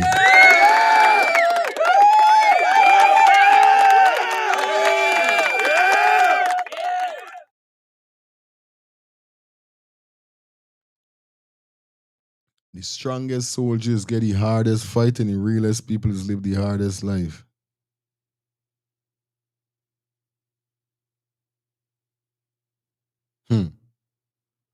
It's rough. Let me jump into this video. Let's hear about what went down really with Abraham Traore. God. Let's get this, guys. An action to destabilize the country was planned. This was to be carried out by a series of targeted assassinations of civil and military authorities, starting with the neutralization of the comrade of Captain Ibrahim Traore, head of state, president of Burkina Faso, either shooting him at point-blank range or by an action to mine his home. The speech you have just listened to is from Burkina Faso's defense minister, who has revealed explosive details about what can only be described as one of the most audacious and sinister assassination plots in recent West African history, a conspiracy so elaborate, so well funded, and so deeply connected to external forces that it exposes the true face of neocolonialism in our time. Brothers and sisters, I need you to sit down for this one. I need you to pay attention, because what I'm about to share with you is not just another news story. This is a chilling revelation that pulls back the curtain on the shadowy forces that continue to wage war against African sovereignty in the 21st century. According to Minister Sana's testimony, the conspirators had marked January 3rd, 2026 at precisely 11 p.m. as their 0 hour, the moment when they would unleash hell upon Burkina Faso. Can you imagine the cold calculation behind choosing that specific date and time? These weren't amateurs, my people. These were trained operatives, military personnel who had taken oaths to protect their nation, now turned traitors with blood on their minds. The primary target was clear and unambiguous: Captain Ibrahim Traore himself. The plan was as ruthless as it was straightforward. Assassinate the head of state either at close range, with the assassin looking him in the eye as they pulled the trigger, or by planting explosives at his residence, blowing him and anyone nearby to pieces while they slept. But brothers and sisters, it gets worse. So much worse. This wasn't just about killing one man. The hit list extended to other high-ranking military officials and civilian leaders, the very people who have been instrumental in Burkina Faso's revolutionary transformation. They wanted to behead the entire leadership structure in one night of coordinated violence. Think about that level of evil. Think about the mindset required to plan the simultaneous murder of multiple patriots who have dedicated their lives to their country's liberation. Wish you had a professional business address and phone number instead of your home address and personal number? Are you looking to register? Now here's where this plot reveals its true nature as an act of external aggression. Well, you know what he's saying? He's saying, Jaja boy, watch how things is, eh? The man Sato is either blowing up Burkina Faso, Abraham Traore, or shooting it close range whilst watching him in his face. It's so hate this man. It's so much so big disaster this man is to them, and they want to get rid of this man.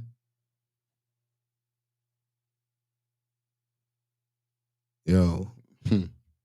Disguised as an internal coup. Minister Sana detailed that after the assassinations, the conspirators planned to neutralize Burkina Faso's drone launch base. Why would conspirators planning a simple coup care about drone capabilities? I'll tell you why, brothers and sisters. Because this was never just a coup. This was the opening salvo of a full-scale invasion. Those drones represent Burkina Faso's ability to defend its territory, to monitor terrorist movements, to project power across its sovereign airspace. By taking out that capability, these traitors were essentially disarming the nation in preparation for what Minister Sana called the arrival of external forces for a ground operation. External forces, ground operation. Let those words echo in your mind. This was a planned military invasion of a sovereign African nation, and it was being coordinated by Africans themselves, modern-day colonizers in black skin, selling out their brothers and sisters for foreign money and promises of power.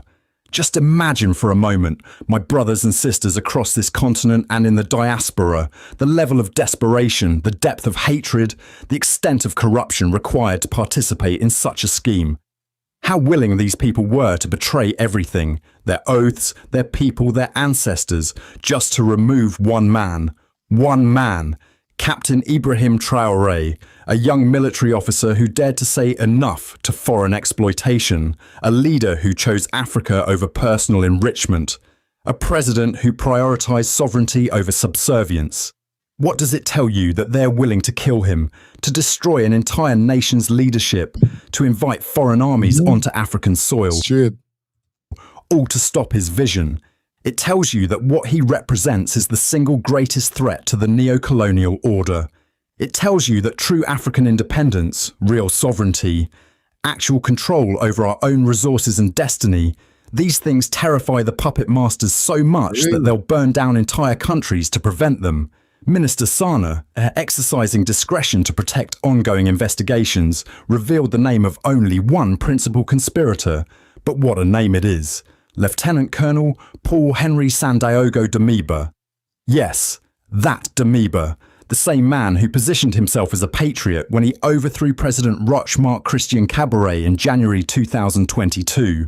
The same man who claimed he would restore security and stability to Burkina Faso. The same man who, after just 8 months of failed leadership and broken promises, was himself ousted by Captain Traore in September 2022, when it became clear he was either incompetent or unwilling to genuinely fight for Burkina Faso's interests. According to Minister Sana's explosive testimony, Damiba was the architect, the mastermind, the chief planner of this entire diabolical operation. What? That's sad. The man got a vendetta against Abraham Traore.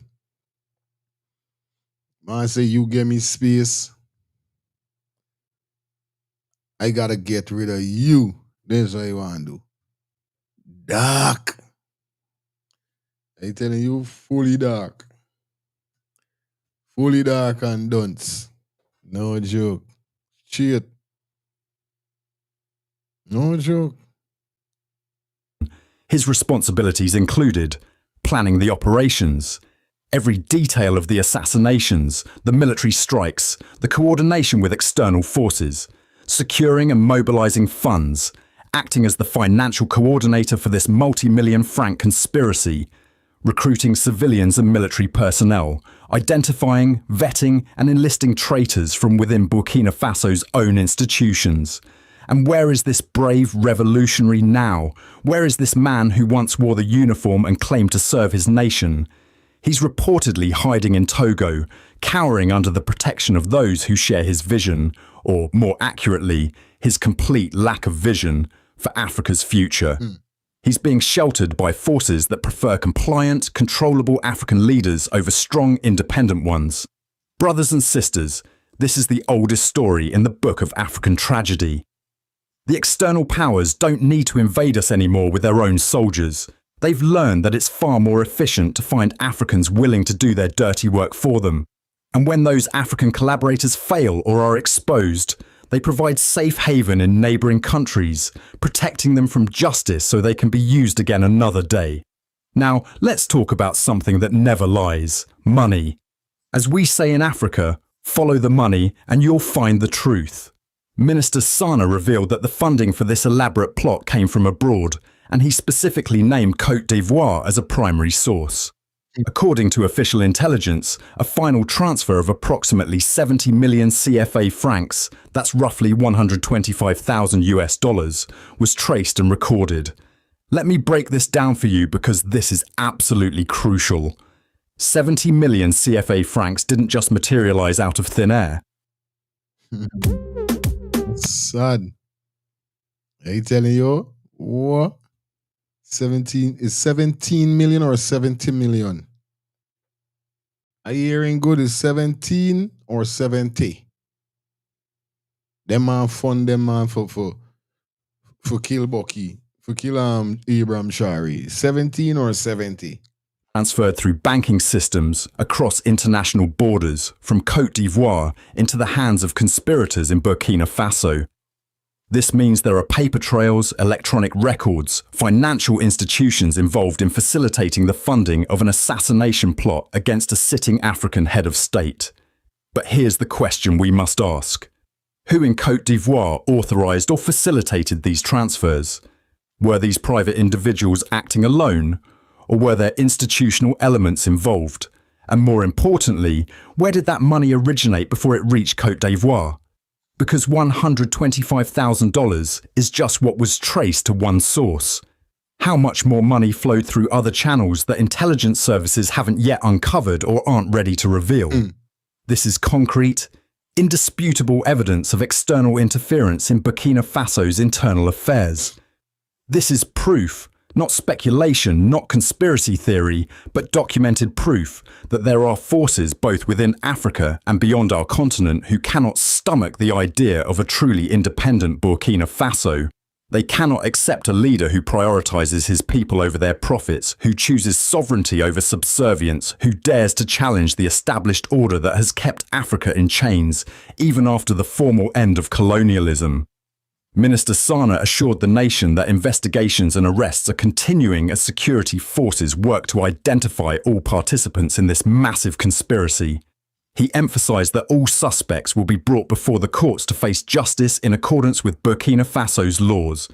This is important, brothers and sisters, because it demonstrates that even in the face of such an existential threat, the government is committed to due process and the rule of law. You're crazy. But the minister also issued a stark and necessary warning to the population.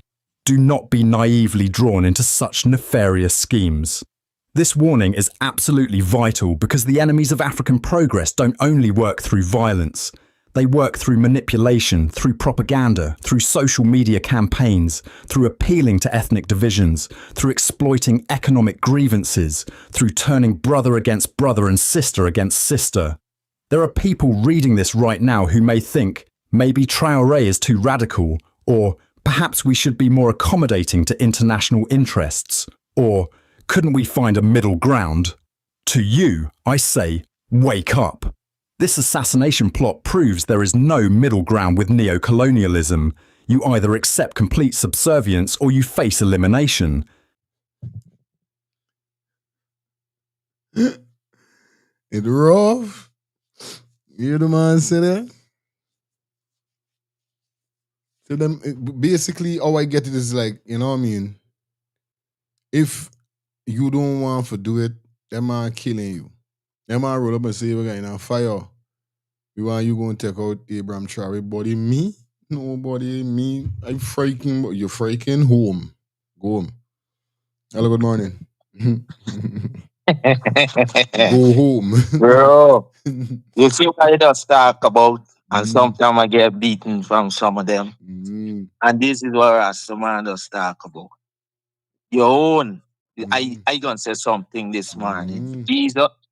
If Jesus is in existence, he was a black man. And Judas, that place where they say he's a prodigy man, he was a black man. I tell you, bye. Black. They Right. betrayed coffee over in America, and how much black people get betrayed by the black ones, them that was house master, house slave. So you see, the problem is not the white man or the Indian or them, you know. The problem is black people within themselves. I tell you, bye. You're right. And look, is the old people them trying to kill him, you know, for little dollars, bro? That is the same thing in Guyana. Go back to the military and the police are 80% black, and it's them who committing the crime on black crime, bro. Listen to me.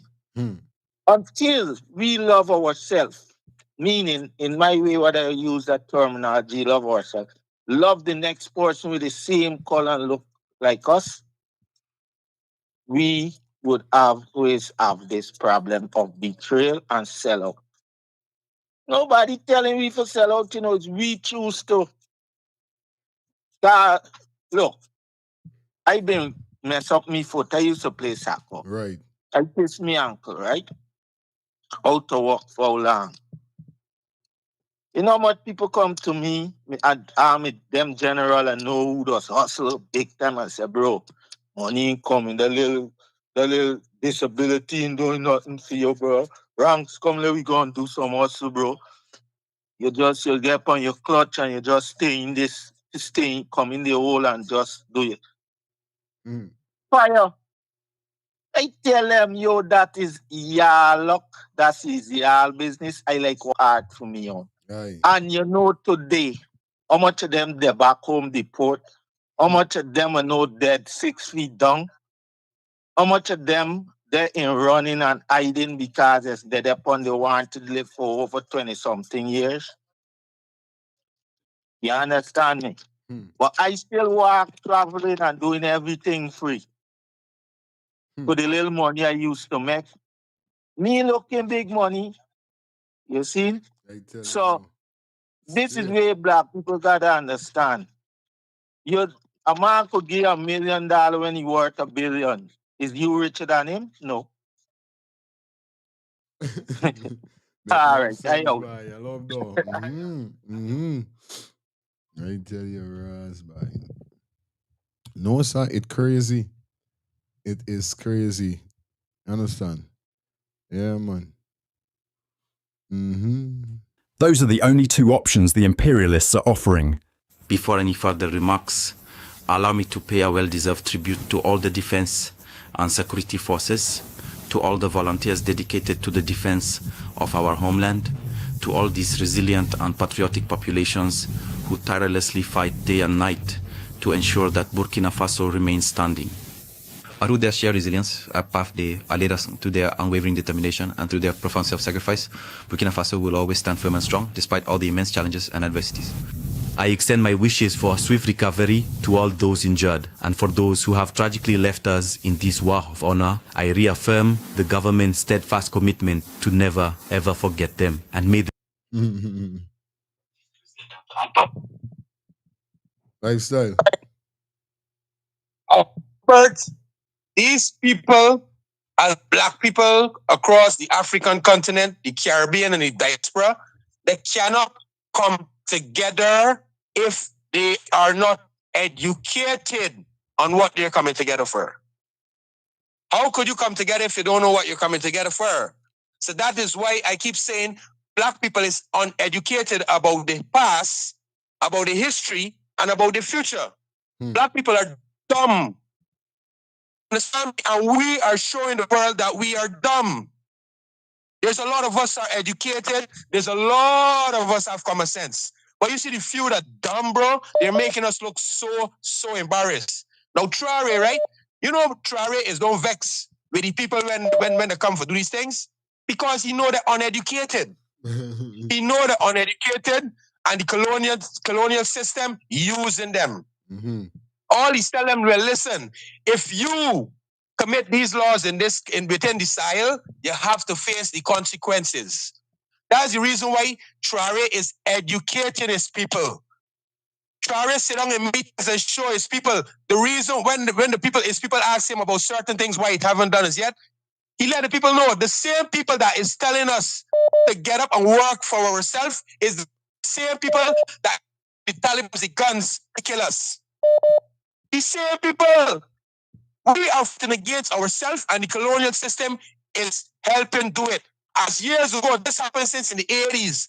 When the clocks and things, brother. You know what the white man said? We don't have to kill black people no more like in the Clang days.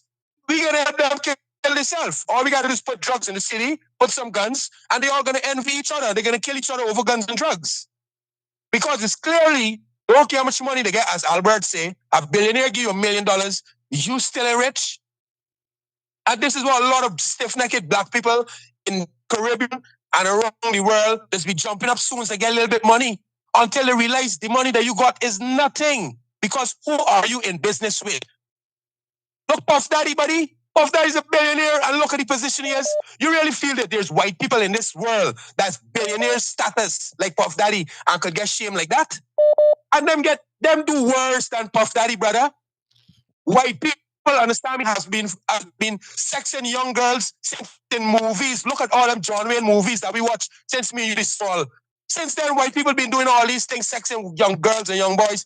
And look who getting charged here today. Millionaire black people. Black, we just sell it, we sell folk, and we only realize it when we in jail or when we dead. And it's too late. It is too late.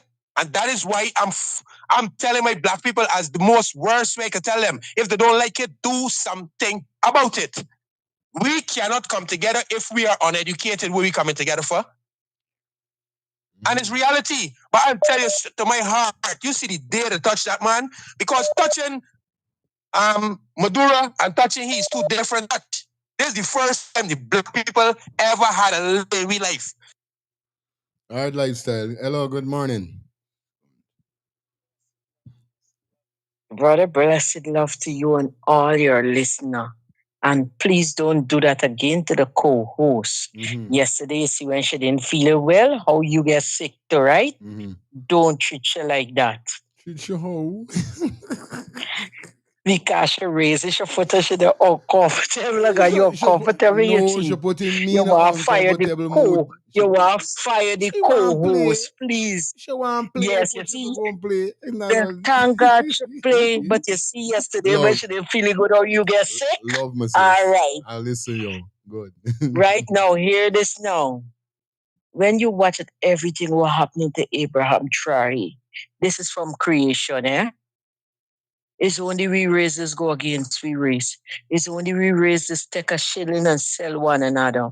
And if you really look at it, when Jesus Christ get betrayed, now people would invent in his circle, you know. It's people we hear the feeding every day and eating and drinking with him. You understand? So when you look at this thing, it's history repeating itself all the time. And I don't care what nobody says. Jesus Christ is a black man. The creator is a black man. It's only we race is taking money all the time for sell we birthright. It's only the African race that take a shilling for kill his brother or kill his sister. No other race don't do it. It's not the people who are there far from you going to kill you or planning to kill you. No, it's people who are there in the circle where you're feeding every day. Trust me, brother one. Blessed love all the time. My listening. Good. Lifestyle, much love. All right. Good. Yeah, man. So the thing set up, man. See? They jump back into two more pieces of this. Yeah, so come on, guys. We got to get some chance to play the video. Please. All right. Rascal, let me take the final call. Good morning. Good morning. Yes, I give thanks to the rising. Aye. Sun going down of the moon. Yeah, man. Your own, brethren, is your own. Sell you out all the time. Telling you. It's Maduro own people. sell you. Is the other day find out. Nothing you tell me is the acting president right now. We're acting. That is what she is right now. She acting. Yes, I? But yeah, man. The blessings upon the great Abraham, you know. Cause the name is not a normal name he get, you know. So yeah, man, the ancestors them got you back, man. You know, you got some loyal man around you, and they could only try until they succeed. Real talk. Right? They could only try. You know? But you gotta be careful who you're calling your friends, man, and be careful who you're inviting to be your friends. This is not time for friendship right now, brethren. I born friendship. Straight. Yes, family is my friend. My immediate family. There's the wife and the youths. Straight up. Yes, right? There's the friends right now I entertaining. Yeah, man, I born fire upon friends long time, man. Because I realize friends is not friends, brethren. Aye. But I want the viewers and subscribers, I want to share something from my archives with y'all. Twinkle Brothers, I don't know how much y'all know the Rastafari brethren them from Jamaica. Twinkle Brothers. Check out the album Free Africa. The man and son, till Africa is free, black man can't free. And this reality. I left you with that. Something for the IDM meds. Yes, right? Who was? The black race, we lost. To do with something. It's a science there on some of y'all, you know? Aye. So, you know, yeah, I gotta do something for take the zombie away, you know? But yeah, it's a zombie there on some of y'all, man. Straight. But I left you with the Free Africa album from the Twinkle Brothers. Albert, I hear you as a music man. I want you to get in your collection. Rastafari. Aye. Yes, sir. Bless it. Yeah, man. I gotta check out the album there. Is right? And, you know, Rossi make a real point there. Got me studying. Because when I sit down and I study, right? What got we killing out we self? What got we disrespect we self? Why are we tearing down ourselves? And indeed, God got to be a black man. Jesus got to be. Because no matter how much race they got in this world, black people,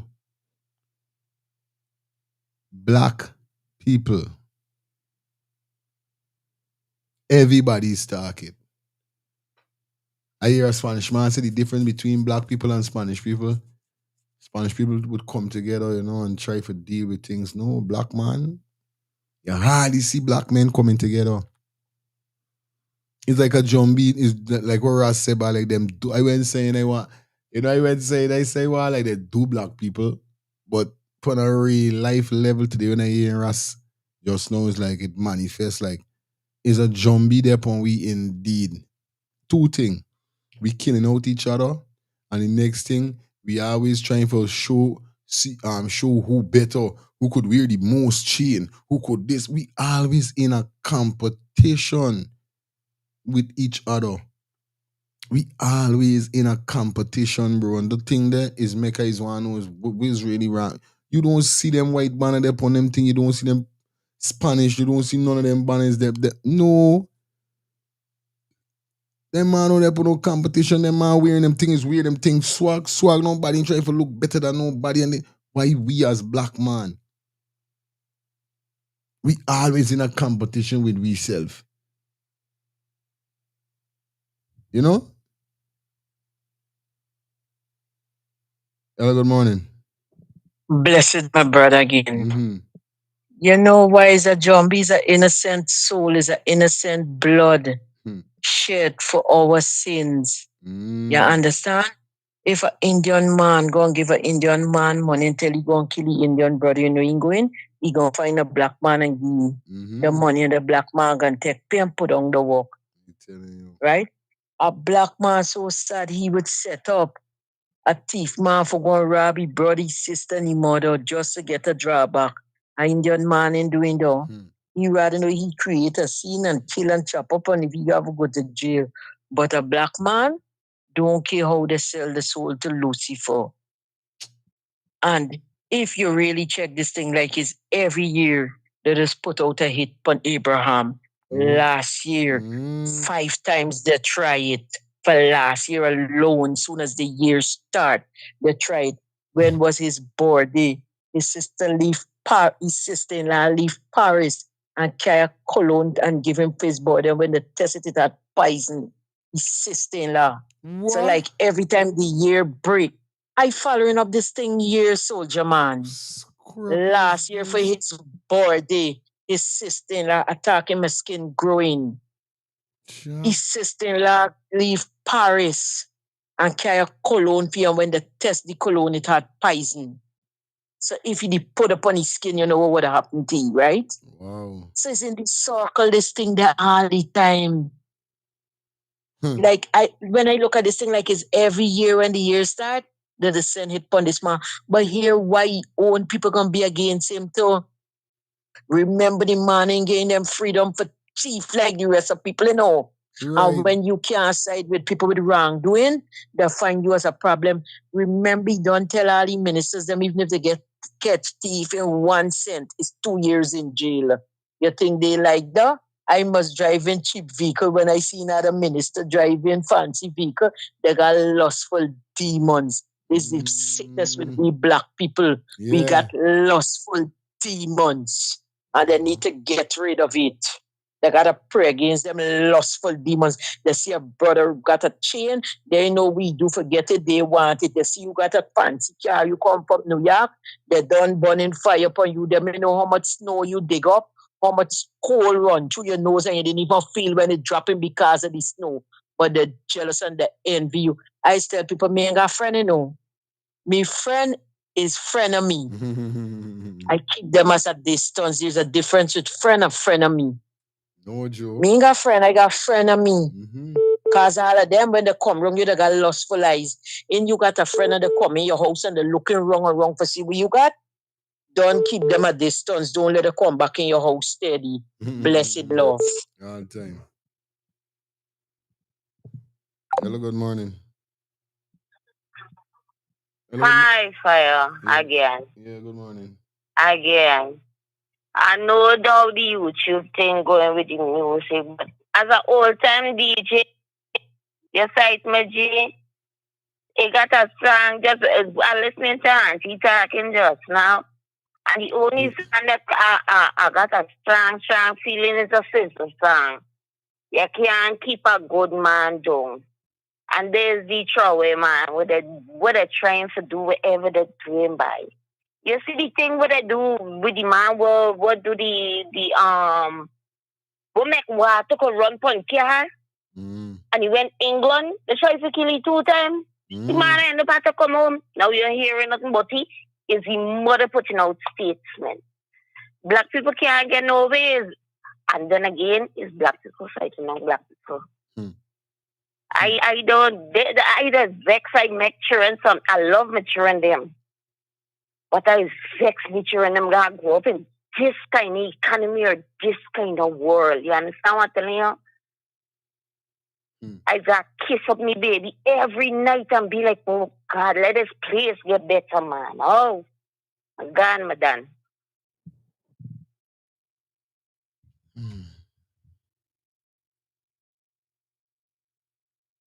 Anyway, yeah. Get back into this here. So.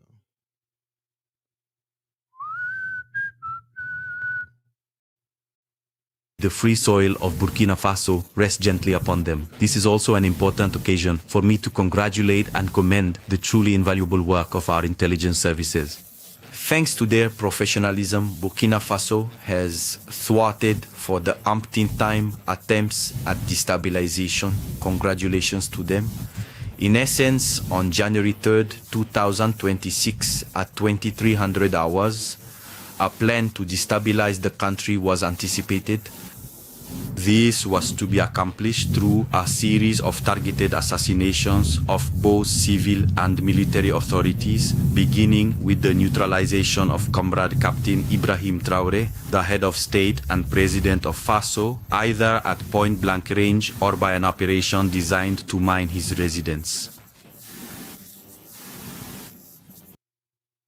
So this one is cool. You basically connect your Shopify account and it's able to So when pull. them say miny residents, them talking about bomb.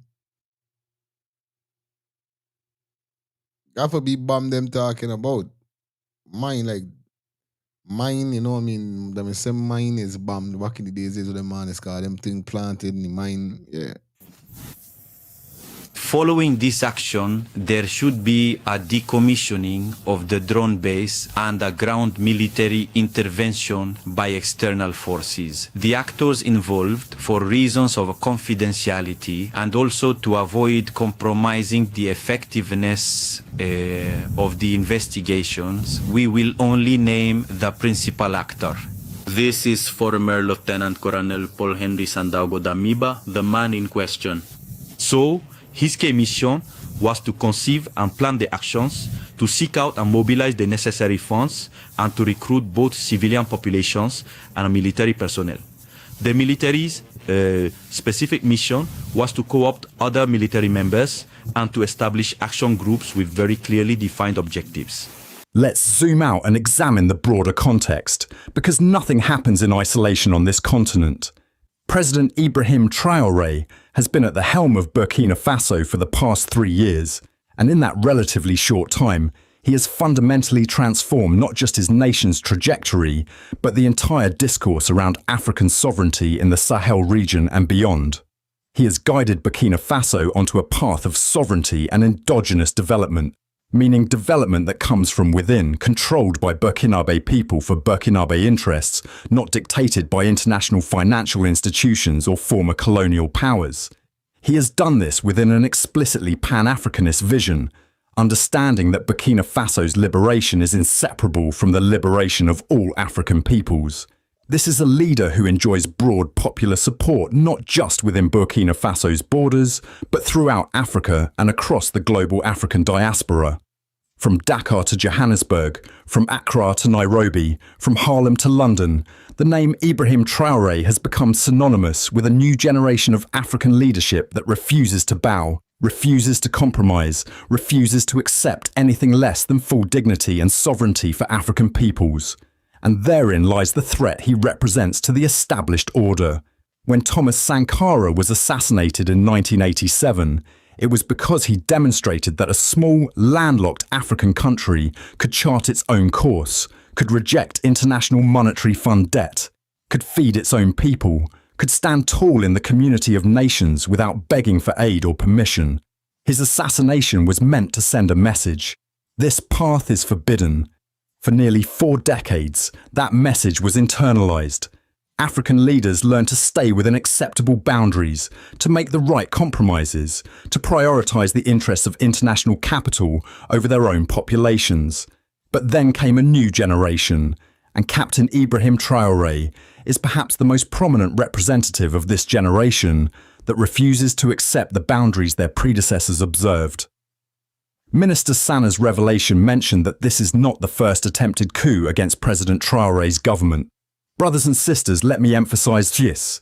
There have been multiple attempted coups, all thwarted thanks to the vigilance and professionalism of Burkina Faso's intelligence services. Think about what this means. This is a government under constant siege, facing repeated attempts at destabilization, living with the knowledge that there are forces committed to their destruction. This is the price of sovereignty in contemporary Africa. This is what happens when you dare to challenge the neo-colonial order. You don't just face diplomatic pressure or economic sanctions. You face assassination attempts, coup plots, destabilization campaigns, terrorism that mysteriously intensifies whenever you assert independence. Look at the pattern across the Sahel. Every leader who has genuinely prioritized sovereignty over subservience has faced similar pressures. Mali's Colonel Assimi Goïta has survived multiple coup attempts. Niger's General Abdourahmane Chiani came to power specifically to prevent the nation from continuing on a path of subservience. These are not coincidences. This is a coordinated effort to crush any genuine movement toward African sovereignty. In his final statement, Minister Sana promised something absolutely crucial: transparency. He announced that videos of some of the accomplices confessing their crimes would be shared with the public. This is how you build trust with your people, brothers and sisters. This is how you demonstrate that you have nothing to hide and everything to defend.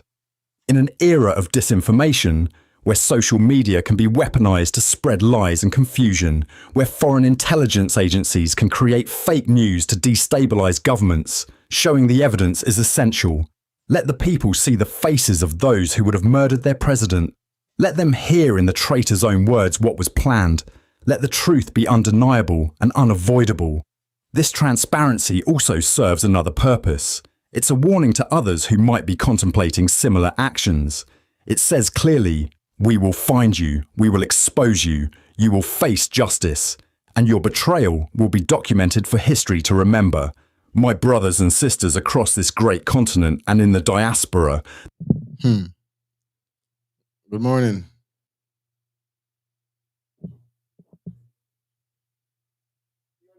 Now, this is Uncle. Yes, on my show. Oh, Jesus, I'm far away.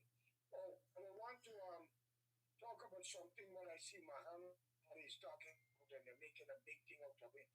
But forget what Jack News says. That when Ali Sheikh and some of the black people get a sort of thing to wash the hand.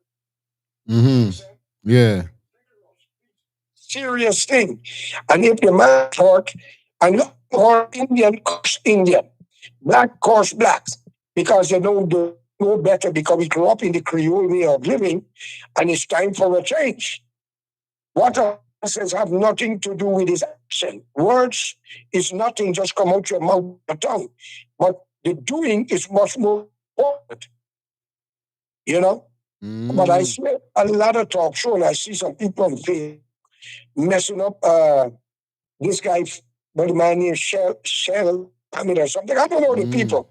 But to be honest, are they aware that God had a position called Lucifer the devil?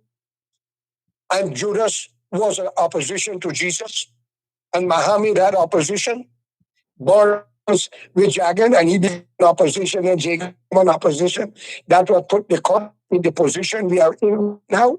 We need a national front government, and if Muhammad is going to bring about the unity, then all of us have to join together to make it possible. President, past ministers in the parliament, they all are guilty of dragging their foot because they care of family and other colleagues. You know, I've been watching in 37 countries. I wouldn't discuss other things. Okay, Uncle. Yeah, man. Do what they're doing. You know, I would like to address it on your air in your time. I don't like to get involved because, you know, I'm dealing with things in Africa, Guyana. I'm calling on Guyana. Indian and the African descendants alike. Come out of this coolie talk. Coolie is a laborer. And this talk about black people, and no such thing exists only in our voice and vocabulary. God made man. He didn't make black man and white man. They wear green, blue, yellow, and purple, and yellow are their colors. Then God discriminates. We use words not understanding the meaning, brother. All right, Papi, big up. This assassination plot against Captain Ibrahim Traore is not just a Burkinabe issue. This is an African issue. This is our issue. Because what's being targeted is not just one man or one government, it's the very idea that Africans can govern themselves, control their own resources, and determine their own futures without permission from former colonial masters or international financial institutions. If they succeed in Burkina Faso, they will try the same in Mali, in Niger, in Guinea, in any country where leaders dare to prioritize sovereignty. Your lifestyle. This is not. Jaja, never let us down, no Jah. Never let us down. Bang, my brother. You have to have peace and patience. You know that. Now, I'm just want to say short, right? Miss Madonna, you're my sister. We're not friends. We need to start getting brothers and sisters that we're on the same page, that we know our people is the problem so we can get rid of them. Understand? Before we even think about any other race. Understand? Now you hear what this man said just now? The white guy, when he was talking, talking about it, he said since in 1987 is the last time when Captain Sankara went to Kili. That's the last time these people had a leader. And and that's almost 40 years or more. I never heard about Ouagadougou in my life until Abraham Traore took it over. This country was a war country. Black people dying like water. You know how much black people die in this country and rotting off right where the drop? They never bury or nothing. That's how cruel this country is, bro. Was, buddy. People used to dead right where the dead and rotten right there, and that's it. No bury. You pass by a couple years and you see the skeleton there or something. That's how bad this was. And I have to respect the people of Ouagadougou as black people. You see any alarm raised, big man, these people just hit the street like black ants. You see black ants, or black ants is take over your food or anything sweet you drop on your ground or left out. I applaud these people for that. And 40 years ago, these people had no education like black people. 40 years ago, I remember I was going to school in Guyana, brother. We had schooling. We was getting educated. These people had nothing so these people are dealing with education. These people here dealing with common sense. And these people realize for the first time in the entire life, they have a leader. They have a leader. So the entire world could say what they want. They don't care, and I just like them. Right now, anybody land in Africa for this man is full chop up. Full chop up. Because we more than them. They could never land 10 or 15 million soldiers in Africa. We more than them. So it's very hard to get to this man. Anytime they start this man, I am praying for genocide right through Africa to any other people. God in heaven knows it. To leave us alone. That's all we saying as black people, you know. Just leave us alone. You saying that we's a mess and we can't do it. And now we're doing it. And all they're trying to do is kill us out. And using the most ignorant of us to try to get to us. This man can't trust nobody more than the man that's standing next to he. And the woman that he lying in bed with. That means the only two people this man could trust 100%. And exactly what Albert say. Because the rest of ministers cannot do the dirty work and get a car and get a house and live this kind of life, they will sell you out for it. And that is how Jack Dio got these other ministers. Understand? He made them, understand me, do nastiness so they could be in the same boat with he. And then he controlled them.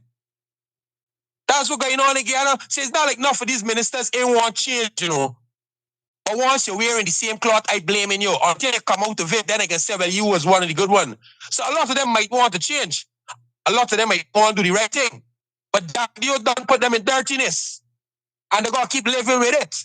But we know as educated black people, and the people that say they want to be president in Guyana as from the AP, and you come right down, y'all need to start educating the people just like what Abraham doing to his people. Because if we are not educated, we would never raise up. Because we're not going to get somebody like Traore. Traore come and educate the people and show the people what is it that holding me back? What is it that's stopping me? And the people understand. I see many interviews with the people in Ouagadougou, and the people still ain't got no water. The people still ain't got no light. Some of them ain't got no road. But you know what they say? For the first time in life, the breathing freedom. You know what's the breed freedom? The people in Canada but living free as yet. The people just know the breathing freedom. They know the Taliban's ain't coming for them. They know they don't have to run out of the tongue. They know the children's safe. And that is what needs to happen in Guyana. Africa need to come home to Guyana and kill out no fire so the rest could wake the Johnnies up. Bang! All right, time for we gonna pay some bills. You guys know how we doing it. So nobody don't move, nobody don't go nowhere. Soon be back with you guys, man. You understand? Ja. Hey. Ja. Thinking of buying or selling a home or renting an apartment? Then look no further than Citadel Circle Realty. Located at 1111 Utica Avenue in Brooklyn, New York, we cover Brooklyn, Queens, Long Island, the Bronx, Staten Island, and Manhattan. Let one of our knowledgeable and professional agents assist you with your real estate goals today. Buying or selling today? No problem. Need to rent an apartment? We got you covered. Call us today at 718-717-8251. That's 718-717-8251.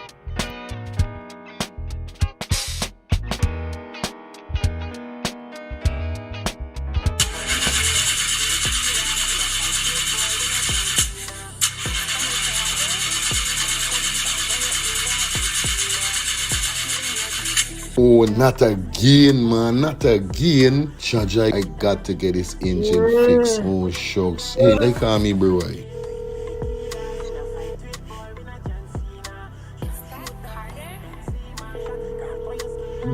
Hey, what going on there? What going on, Germs? Hey, days, dog. Right now, me head hot to me, bro. Me engine ain't starting. Where me engine ain't starting? Not the other day you fix your engine. But I mean, nobody's man ain't do a good work or what, right? I want to know what part I could get me engine fixed, bro. Alright, don't say 40. I got to help you out, because you know yes, my brother. Excitement. Hey, what going on? It's all about E and F General Auto Repair Inc., bro. These man, them specialize in everything when it comes to your car, your engine, your wheel, you know what I mean? Your carburetor, whatever it is, bro. These man is the man, them go and fix your vehicle. Alright, well, like no part these people, them there, man. These people are located at 5731 Cooper Avenue. Yeah, Glendale, Queens. You understand? You could contact them on 347-844-9333 or 347-357-8723 or 646-972-8828. It is enough number. Well, all three them number, you must get onto them, man. Well, never going to me wasting no more time about it. I gonna deal with this engine now. Alright, do your thing, Germs. You don't know. It's all about A and F General Auto Repair Inc. Best auto mechanic them. Definitely, guys. You understand? Alright. Me darker than midnight, me darker than coal. Definitely darker than midnight, darker than coals. Alright, you don't know what's up, man. It's 11:13. Alright, so you don't know what's up, man. You know the ball game, you know it goes. Ready to big up to everybody definitely checking in. As we head to the final segment before we get out of here. Start a little late, but definitely we gotta finish on time. You know it goes already. Yeah? Alright. No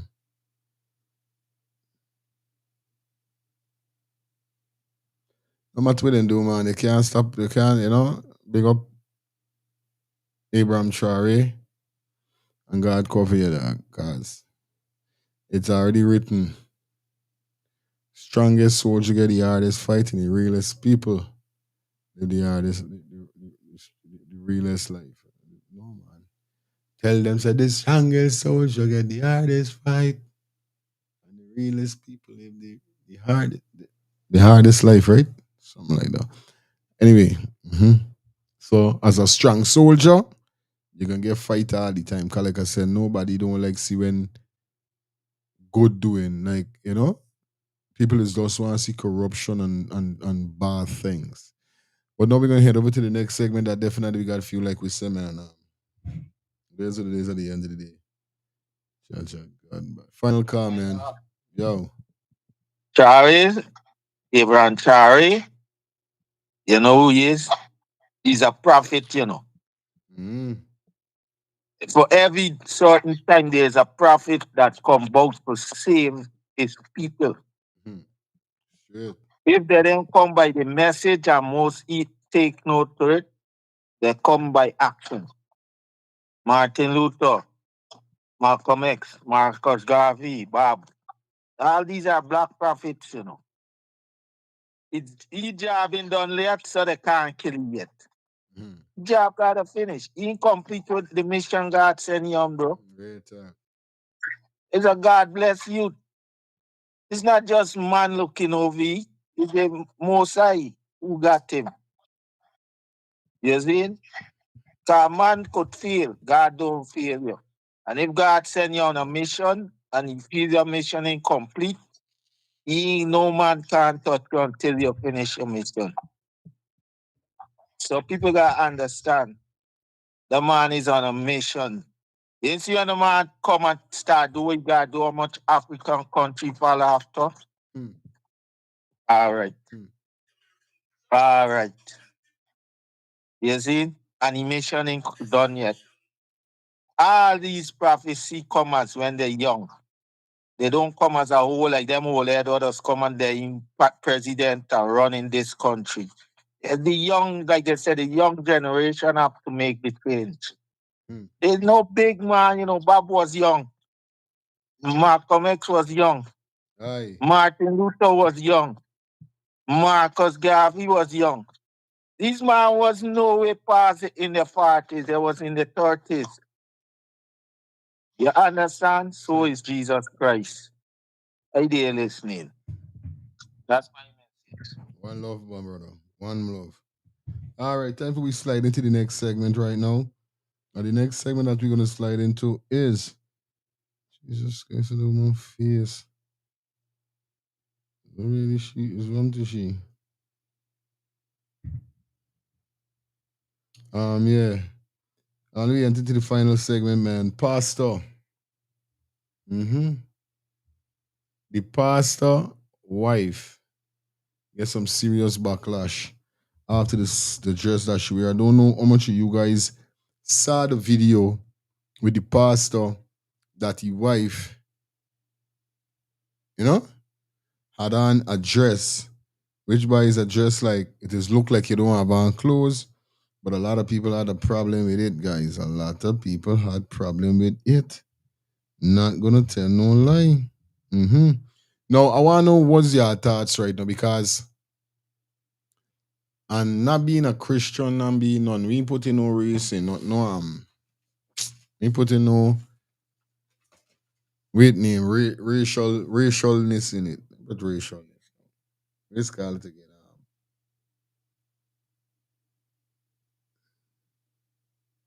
Scrap, I trying to remember the name. I don't know what I'm to remember.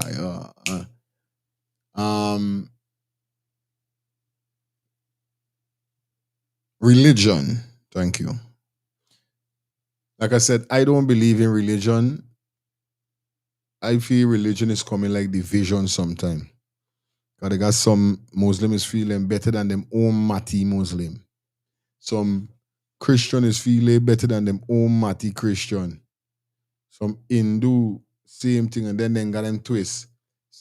Some Muslim thing they're better than Christian, Christian thing they're better than Muslim, Hindu better than Muslim, Muslim better than Hindu, Hindu better than Christian. The only for chauvinist.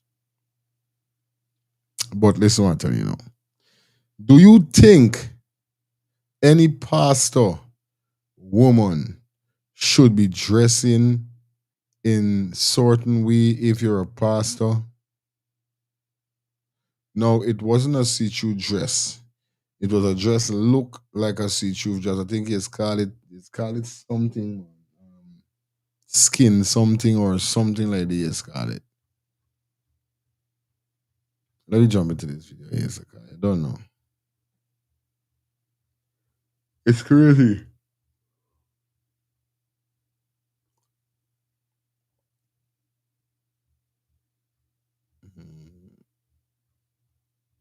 Man, this thing in the tail there, bro. What you doing, man? Oh. So that's true, man. All right. Okay, we got a Bishop Patrick Wooden calls out. You understand? Jamal Branton over wife all fit, letting his wife look like a $2 whore. Basically, that is what he really said. He said, "His wife is a $2." He said, "She look." Now, I want you guys to take a look at this video. Just before we squeeze the video, look at this.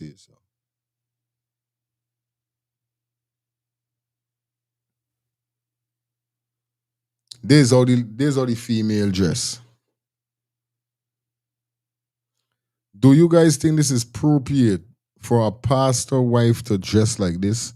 I want to know from you guys in the chat. You understand? Do you think it's appropriate for a pastor to have his wife dress like that? Even if his skin ain't showing out, you know, the top. You know what I mean? Now, this is causing disturbance. Let me jump into what the bishop have to say. I thank God that she dresses like a first lady.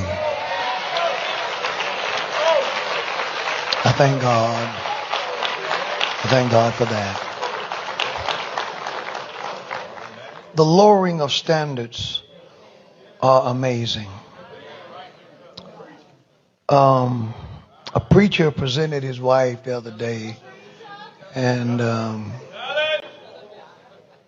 guess you call that a flesh-colored dress. I don't know. I think it's something like the flesh. It look. It's black dress and flesh color. It gives the illusion that she's not wearing anything underneath. And I heard the preacher when he defended her dress by saying, first of all, he bought the dress. And then he said, I want to address people who don't know anything, who haven't been anywhere, who don't know nothing. So I guess our objection to a man of the cloth presenting his wife in public looking like a $2 whore. Two. At least two. Now, I didn't say she was. I'm not talking about her. My statement is not about her. My statement is about him. I said he presented his wife. And he said he bought the dress. Those are his words, not mine. And there is nothing classy about that. There's nothing modest about that. He said we haven't been anywhere. What I would like to know is where have you been? Where did he go? So I'll make sure that I never go there. Because I don't want to go anywhere and I come back with that kind of a notion. Now, I will say this, and this is a comment about my wife, not his wife. This is a comment about my wife. My wife wouldn't have done it, no matter what I said. She just would have said, honey, I'll wear this for you. I'll wear this for you at home when we know the grandkids aren't coming. Because there is such a thing as decency. Decency. Y'all don't like me. But in public, at an event where everyone will see, I don't know of a greater way for a man to demean his wife. And if he doesn't think that that is demeaning her, there is something wrong with him. But then again, we're also talking about the guy who looked at Cam Newton's legs and told Cam he had pretty legs. Yeah. You understand? Bible, I tell you. Phone lines are open. Let me take about 2-3 calls. Let me go to the next video quick and fast. Because we're narrowing down. Now, I want to know what's your thoughts on this. You know what I mean? As you heard, the big man, the bishop, with what he said, he sat out. You know what I mean? He wouldn't have allowed his wife to do that. You know what I mean? And then the woman husband said, I told you, I never been no way, I never went no way, I don't know nothing. I don't know. Let's see what's your thoughts. Hello. Fire. You know, you just say something, and I just always recommend you with it like, yeah, church is a division. I talk is render your heart and not your garment. And if you go in the church looking nasty, they still won't want to accept you. I telling you. So you see a man who is dressed a certain way. It's not in your church, but you spend your whole service criticizing. What godly about that? Yeah, it might not be appropriate, but render your heart and not your garment. If the man that he church don't have a problem, the man make it straight, he buy it. That's the problem. Real talk. But you bring it into your service and make it mostly the whole service. Something wrong with you now. If you make a statement, make a statement. But you don't got drag it out. Right. Oh, but when you're doing a slick talk, like a two-bit whore. If you're calling the woman, don't bring that, don't come about me that slidey thing. Oh, I'm not calling. But you make the remarks about her. That's what the remarks is. So is she you calling that, bro? We just really feel that stuff. You see, when you're not too educated, you run with it. But when you know where people coming, you know them slick talk. But if but you look like you foot look like ashy. Bro, you're telling me my foot ashy. Don't tell me foot look ashy. Look like it ashy. I mean to say that ashy. So what you saying? Right. You know what I mean? Slick talk, bro. Leave the street. This is not where the streets come in. Don't come about to that thing, bro. But if you're a man of God, you say what you say and don't drag it out. Then you is a hypocrite too. I did listen. Good, my brother. I know. Who's this? Angie? Hello? All right, I know you know I'm gonna call, right? I'm waiting. I know the gaffer got a topic for bring you out, although you're on full 100. You know what I mean? Good morning, everyone. Hi, Albert. How are you? Albert, not directly. I'm coming to you. I'm just saying, okay. You have a point, but to an extent, you know, in live fire, a lot of things we have the Bible. We understand or interpret the Bible in a wrong way. What this pass is actually highlighting is something called it's like respect. Not only that, it's example. You're setting example for younger folks, younger generation, right? Not because they said render your heart and not your garment. There are different types of dressing. And if you're the pastor wife, that name pastor comes with a lot of weight.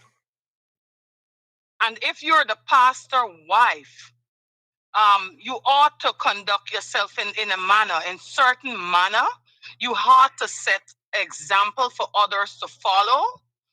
Now, how are we trying to tell other young ladies? No, the first thing, your body is a temple of the living God. He moves and dwells inside of it.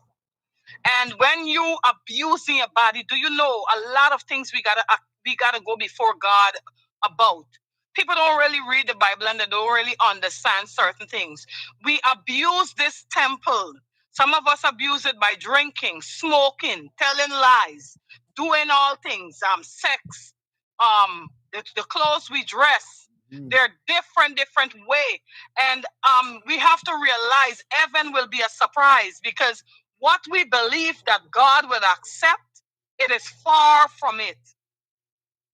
This God that we are talking about, if we truly and honestly spend time in his presence and know him, you're going to know what he requires of us.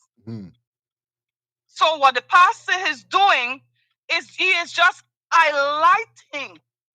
You cannot be a pastor and you have the first lady dressing in that manner. It is too revealing and it's unbecoming. You know, we all gonna get our own, opinion about it, which everybody is, subject to their own opinion. But it is just an highlight. He is just highlighting because that is not our first lady supposed to dress. It is too revealing. That's all I have to say. Respect my sis. Yeah. Yeah, man. Now this is the pastor and his wife clap back. And this is what they literally had to say, guys. Take a listen.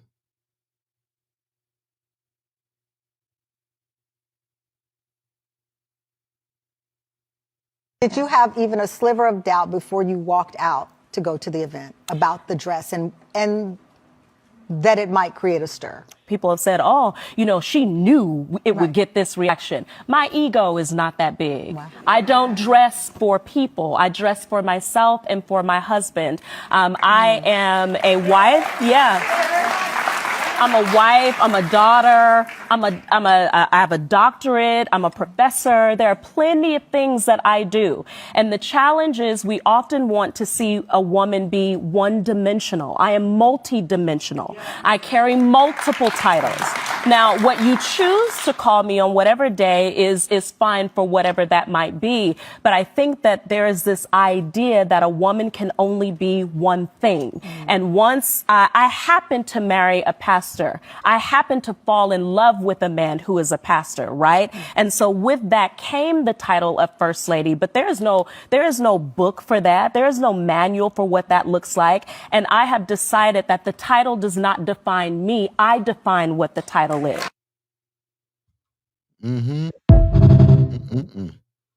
It is the First Lady of the pastor said.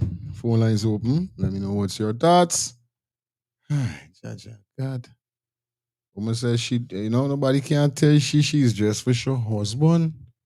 For she and her husband say if her husband say, yo, baby, I want it by rights, because you know what I mean?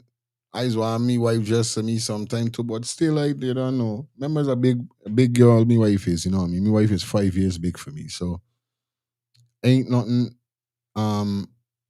She is not in wild out type. I can remember tell me wife we were a little short.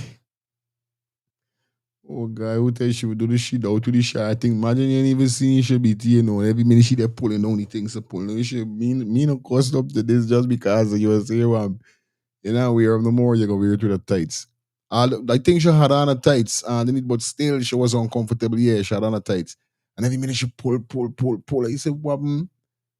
Somebody you mean custom to this? I still feel like this thing too short. I say it on short. Your lifestyle ring calling. I say it on short. It good. Is that man? Yeah. Yeah, my brother. Bang, bang, bang, bang. Well said, First Lady. Well said, First Lady. Understand me? No, the most of all thing I say, there's a lot of pastors out there that's sleeping with a set of people wife in church. Nobody talking about that. You mean if you tell me you have a good pastor here with a beautiful wife like this, now let's give jacket.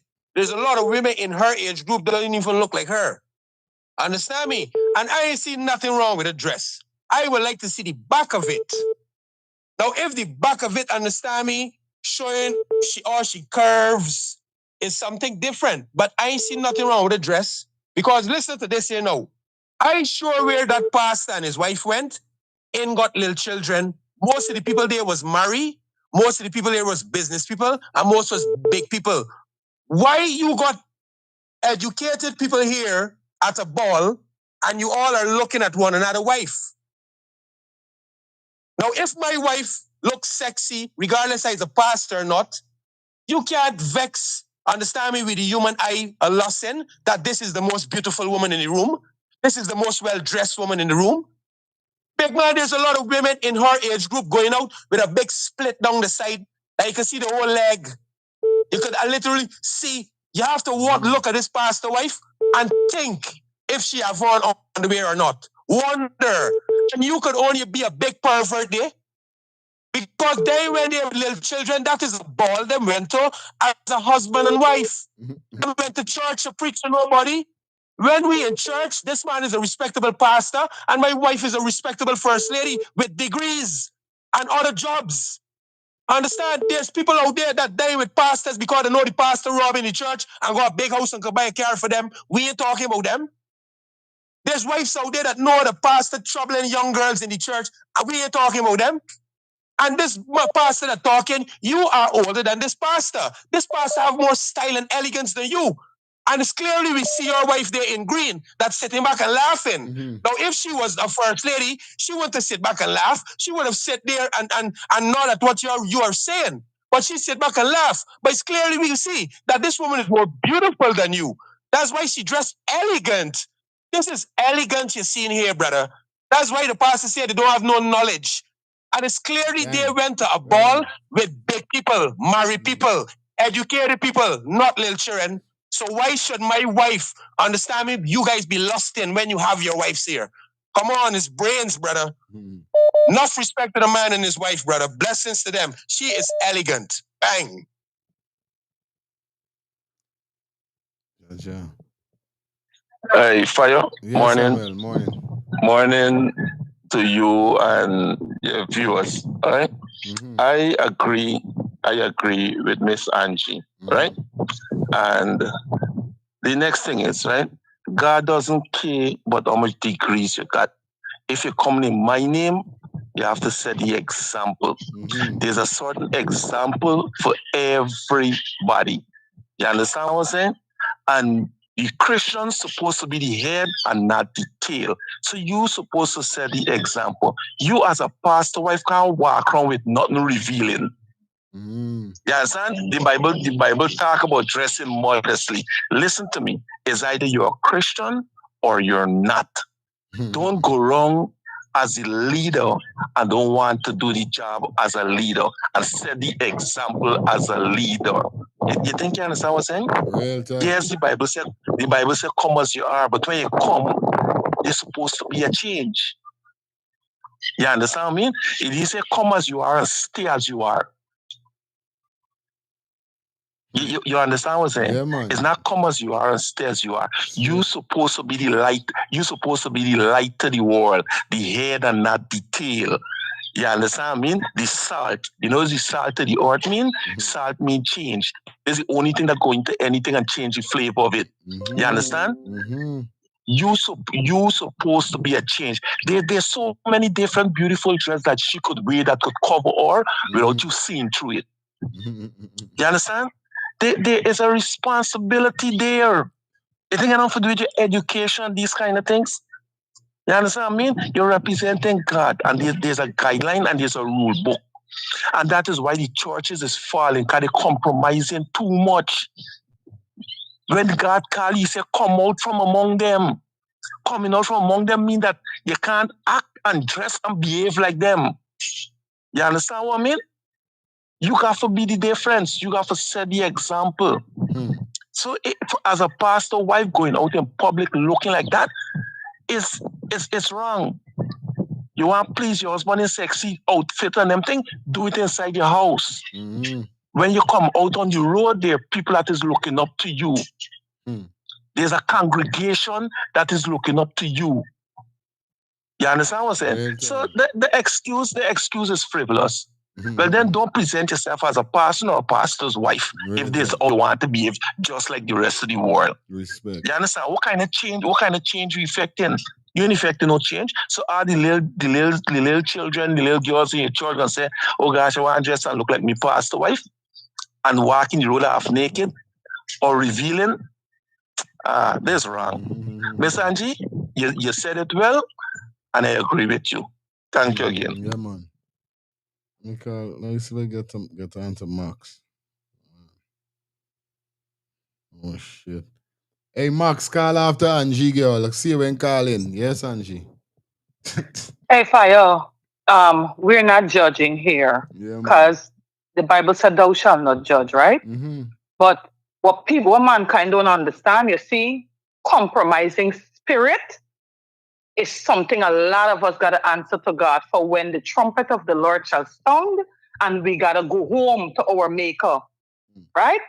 Now, she wearing that, causing other men to lust, and lust is a sin. It's like this. You can post one post on Facebook. God is not going to judge you for that one post that you post. But if that one post that caused sons and daughters of Christ to lust or to sin, God judging you for all them people who sin due to that post that you post.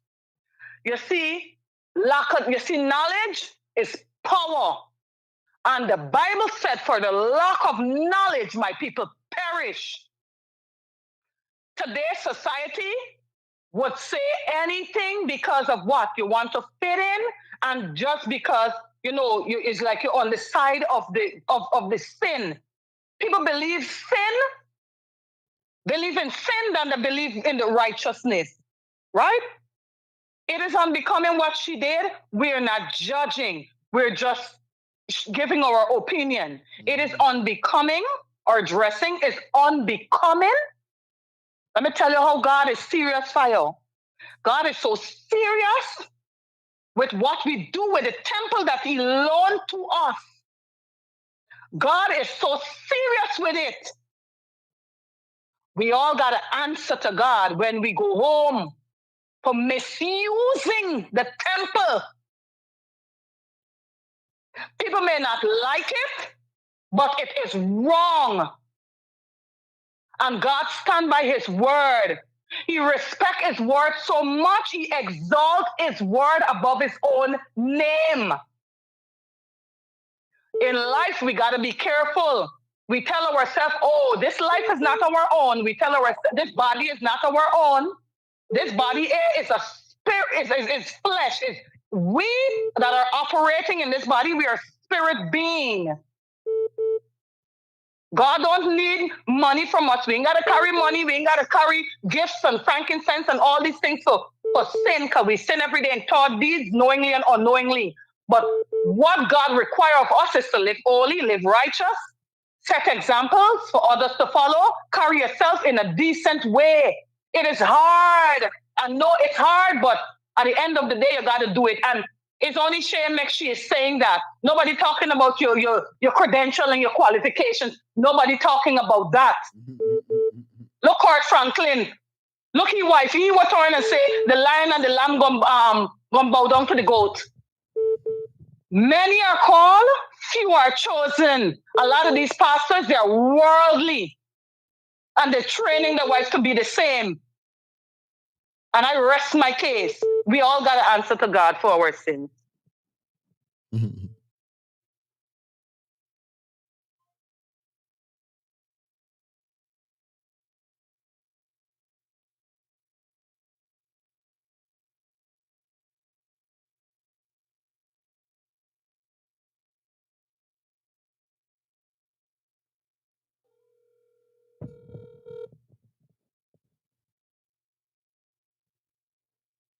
Oh, shoots. Hello? Yeah, Max. You know, I got to call you back because I see you're calling and the phone was busy. I was wondering why you didn't answer my No, I'm sorry. Anytime I'm you sorry. anytime you see No, this I know I busy. wanted to comment on the topic, but then I end up going back to my job.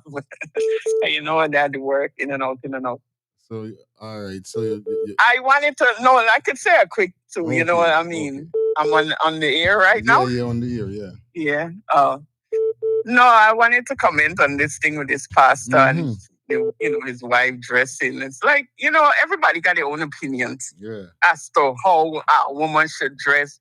But I mean, if she feel comfortable within her skin to wear whatever she want to wear it. I mean, obviously they're looking if they got something to say. I understand it's church and she's the first lady, but like she said, the outfit doesn't define who she is. You understand? So there's many of them in there doing a lot worse. And under the quiet and the crowd, we don't hear about and know about. They're doing a lot worse and covering it up. So I don't see why they should have an issue. She look good in it. If she can't wear it, well, she wear it. We shouldn't be judging. At the end of the day, it's up to us to judge. When the time comes and we meet with Maker and he got to judge us, let him judge us. But until then, I don't see the issue because I'm telling you, like I said, many of them they're in there doing a lot worse. Like he said, sleeping around with women and other husband, wives, and them things up. Yeah, they don't talk about that. You don't hear they saying nothing about that.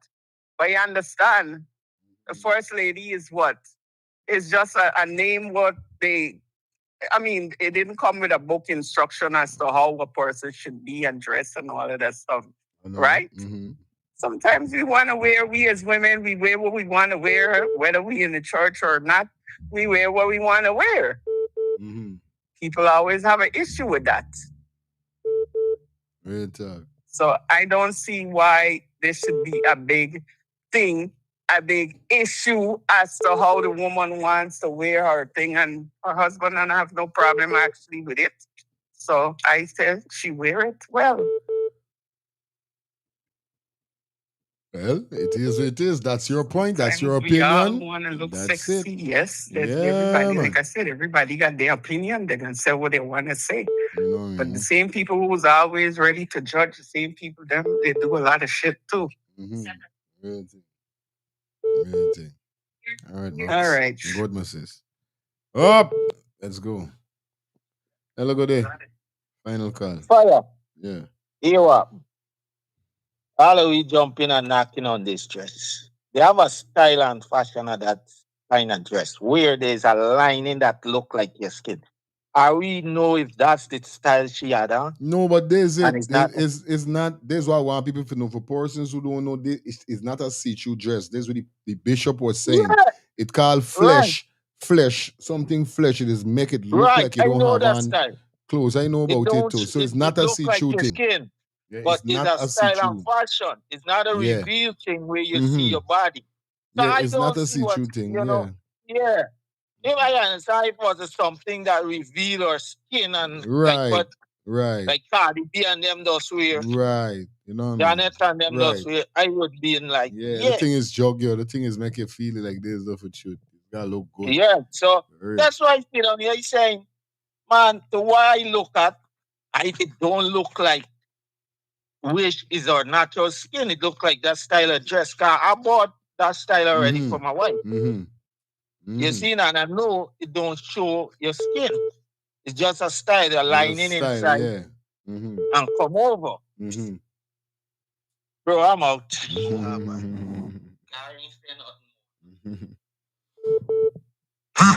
Eli. Yes, sir. Mm-hmm.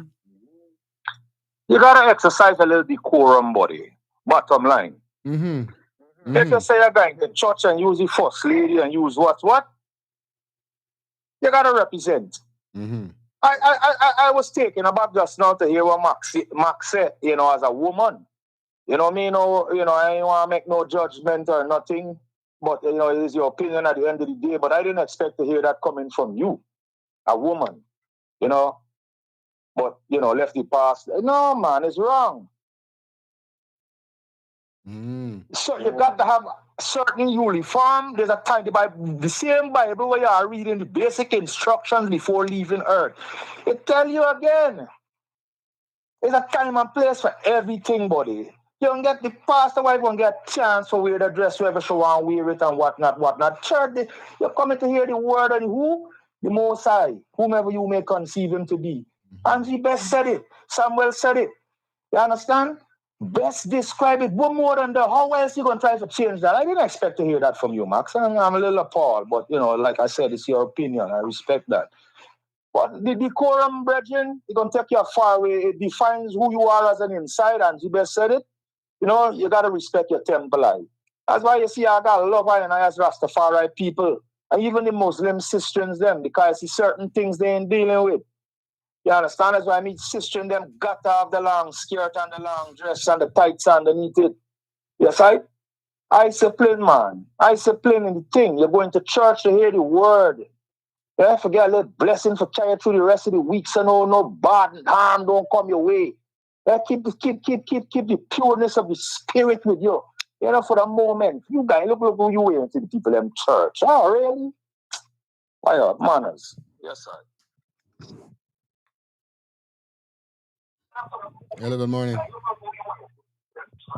Hi, Papa. Good morning. Yeah, go through your life. I listen to everybody there. I don't know. I'm meeting the TV Friday. Yeah. Everybody got a point of view. But then again, you as a religious speaker got your lady coming. I mean, whatever. It's not revealing. Everybody got an opinion on the revealing part. But come on, this is not a nightclub. Okay? This is not a nightclub. Go at your party, go at your house dance, go dress like that. What are you promoting when you come into a place of worship looking like this? That's my opinion, okay? I not gonna look up to nobody dressing like this and be like, oh, thank God, this is how we got to look. And when they pass to them, effing everybody in the church, you vex, you want divorce and that kind of shit. Excuse me? You understand what I'm saying? This is my opinion. I vex with the revealing part, but come on, we there in a place of worship. If you want promote something, promote it differently. Come on. It's the new year, you're stepping out. You can't look like no friggin' Kim Kardashian coming walking down church stage and you know? I done. I get you vexed watching this nonsense. Promoting the world right now, Papa. All right, sis. All right, then I done. Rest of the day. All right, good. This is the last segment, though. Hello. Hey, Fire, how are you? Yeah, cool and all. There you so. Yo, that woman looked fantastic in her dress. I love it. You know something? This is why young people don't go to church. Because these people got too much speculation when it comes to it's only school children wear uniforms.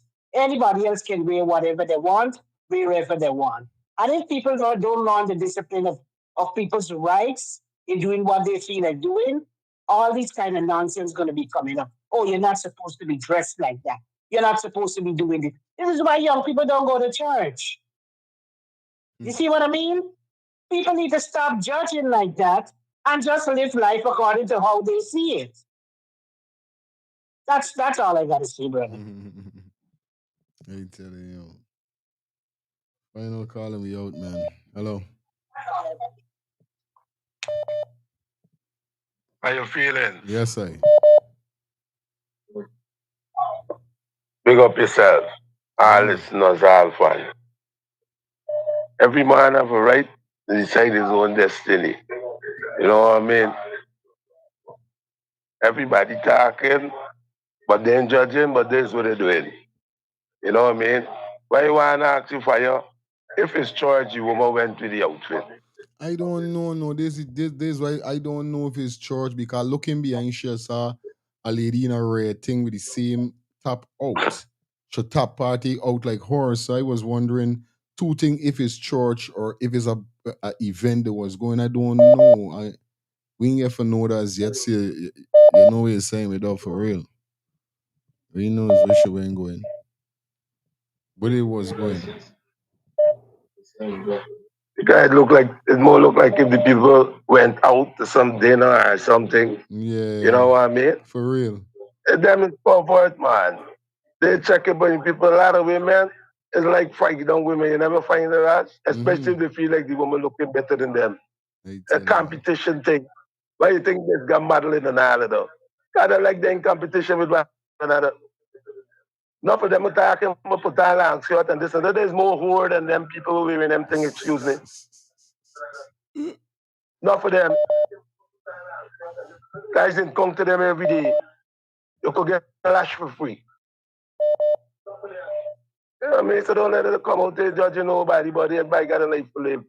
Because they're sitting and gagging about the place. You know? They're sitting in the mind before the committee act. It start before action, you know.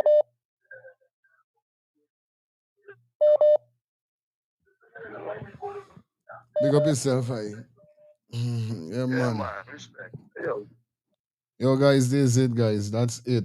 That is it. That is it. That is it. Thank everybody for calling. Thank everybody for tuning in. You guys know how it is. Wait, let me see something. All right, we have 5 minutes. 12 o'clock. 12 o'clock. That's when we cut in. 12. We have 5 minutes. Bang, bang, Quick bang, and bang, fast. bang. Yeah. Correct. Lifestyle to the max.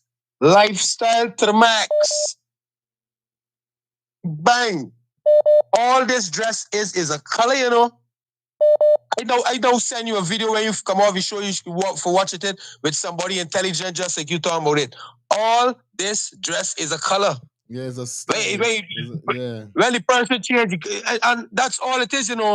And it's one, because it's a beautiful black woman. If this was a bony ass woman that ain't got no shape, they would be laughing at her. They would be laughing at her. They would be saying, had boots, but the dress didn't even suit she, and she looks so bad in it. The talk would be different. But this is all is a color. But most of all, this show me that a lot of people that go in church, they're going to church for the wrong thing. That's why I don't go to church. And that's the reason why bond the politician and bond the division, as you say. Understand me? Bond the religion, brother. Religion is corruption. Yeah, man. And that's the reason why it's race before religion, brother.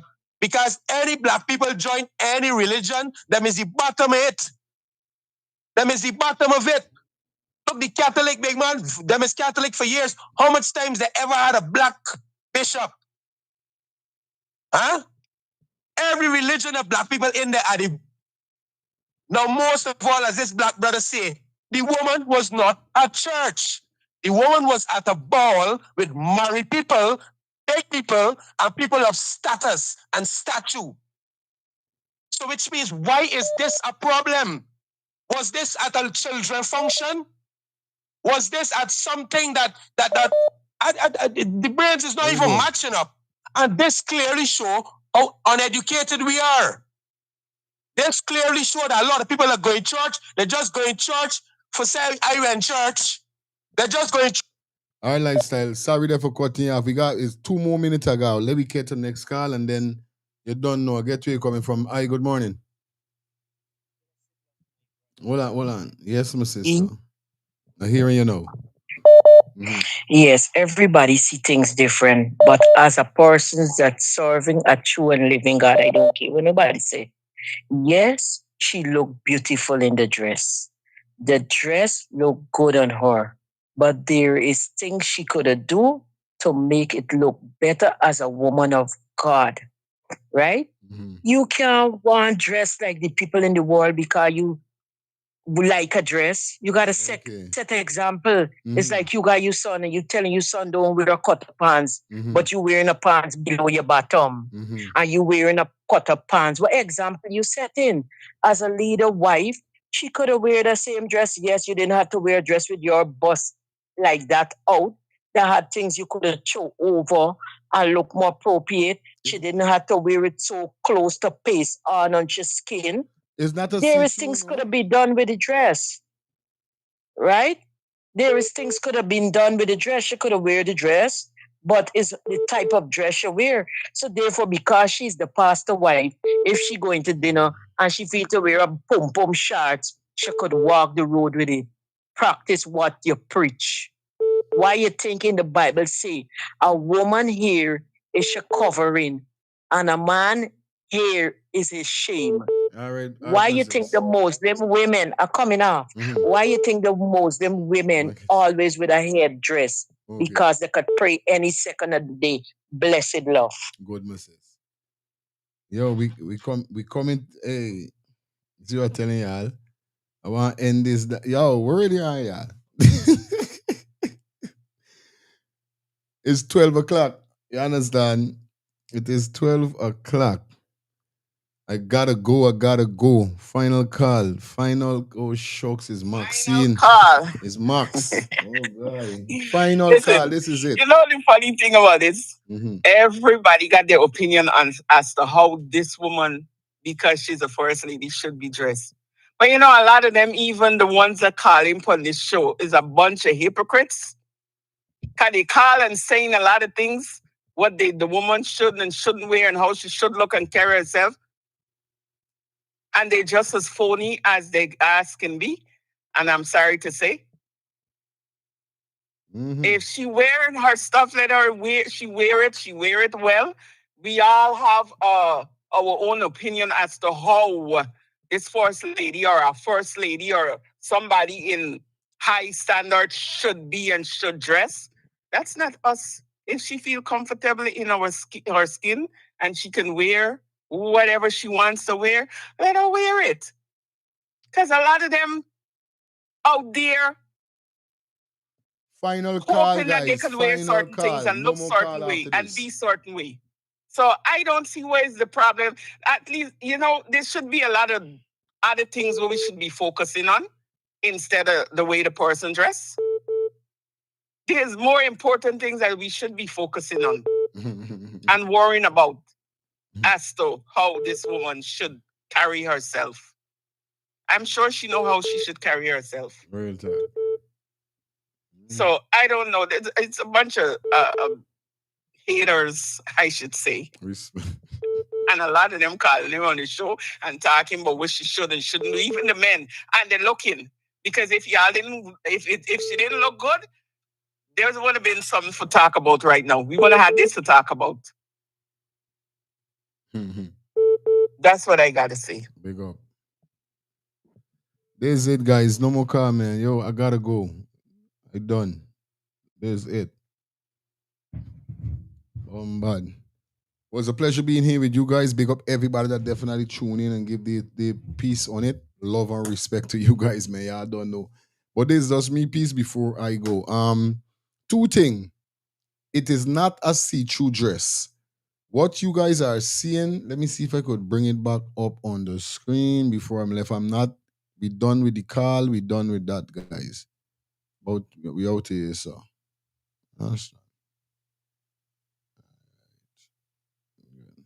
Right? Just give me a minute. Boom. Let me fix this up.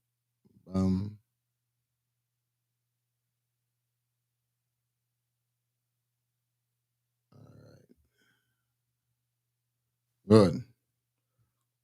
Oh, yeah, look carefully. It is not a see-through dress.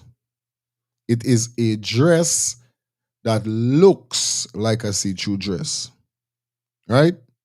Now you could see straight down to your foot cover. Where is it? Now it does something look. This is not a see-through dress. Now let me see if I could zoom this up for you guys, little more, so you could ever see what's going on. Boom, bang. All right. Bam. You see it, man? It is not a see-through dress. That is the brand, like you hear the pastor just now say, it called a flesh. Something like a flesh, something it called. It shows like if it is a see-through dress. This is not a see-through dress. All right, I just want to get that out of the way. That's the first thing, right? Now, secondly, we don't know if they was going to a function or wherever. That's the second thing. But then the third thing is indeed, I feel, although me see nothing wrong with the dress, honest truth to God, me see nothing wrong with the dress. But what I see wrong is like what Madonna just now say. If you are the first lady of a pastor, the Messiah, the first lady, you're representing God. This is what I'm saying. Just like what Madonna said, make a lot of sense. You cannot want to align yourself with the world. Now, I know for a fact that Christianity themselves, when you're a Christian, you got to take away yourself from the things of mankind what they like drinking, dressing in these kind of manner, cursing. You got to take away yourself from them thing. You cannot be embracing them dressing, them looking, none of them thing. What am I say? Of the world. You know what I mean? Remember, you is a covenant to God now on you. You got to restrain yourself from certain. This is why when I used to say, wait, so a Christian can't take a bunks of beer? No. You can't take a shot of Hennessy? No. People say, no, wait. A Christian can't go to a party and just listen to some vibes? No. All of these things is cut from you accept God, the cut. So this is me problem. If you're a part of God and you say God and you're deep on these realms, you got to take yourself away from the world. And you know when I say take yourself, that's what I mean. The dressing, the lifestyle of how you once was. From you take the covenant to God, you got for bundle. So you can't dress certain way. You can't go to certain function and these kind of thing. You can't do it. That's how I know it. But I don't see nothing wrong with the dress. Like Lifestyle says, she looks superb. She look amazing in that dress. But as a pastor first lady, you got to take yourself away from the world with them thing there. They got nice, they got more nice, they got dress that could make you look sexy, already got a shape. You know what I mean? There's all I'm saying. When I say the dress, I don't see nothing wrong because it's not a see-through dress. That is not her skin you are seeing. She's skin covered, lots of looks like that. I got a lot of female here, Albert see buy a dress for your wife like that. So it's not a see-through dress. Just get in your brain. But still, all I'm saying, she need to take herself away from the world with when it comes to them kind of lifestyle. Cause you is appalling God, people looking up to you. Is all I got to say. Respect our manners. Until tonight, we out. See you guys, man. You understand? Stay safe, stay blessed, stay humble for your feelings. Let's start the thing, Stevie. Until tonight, we out.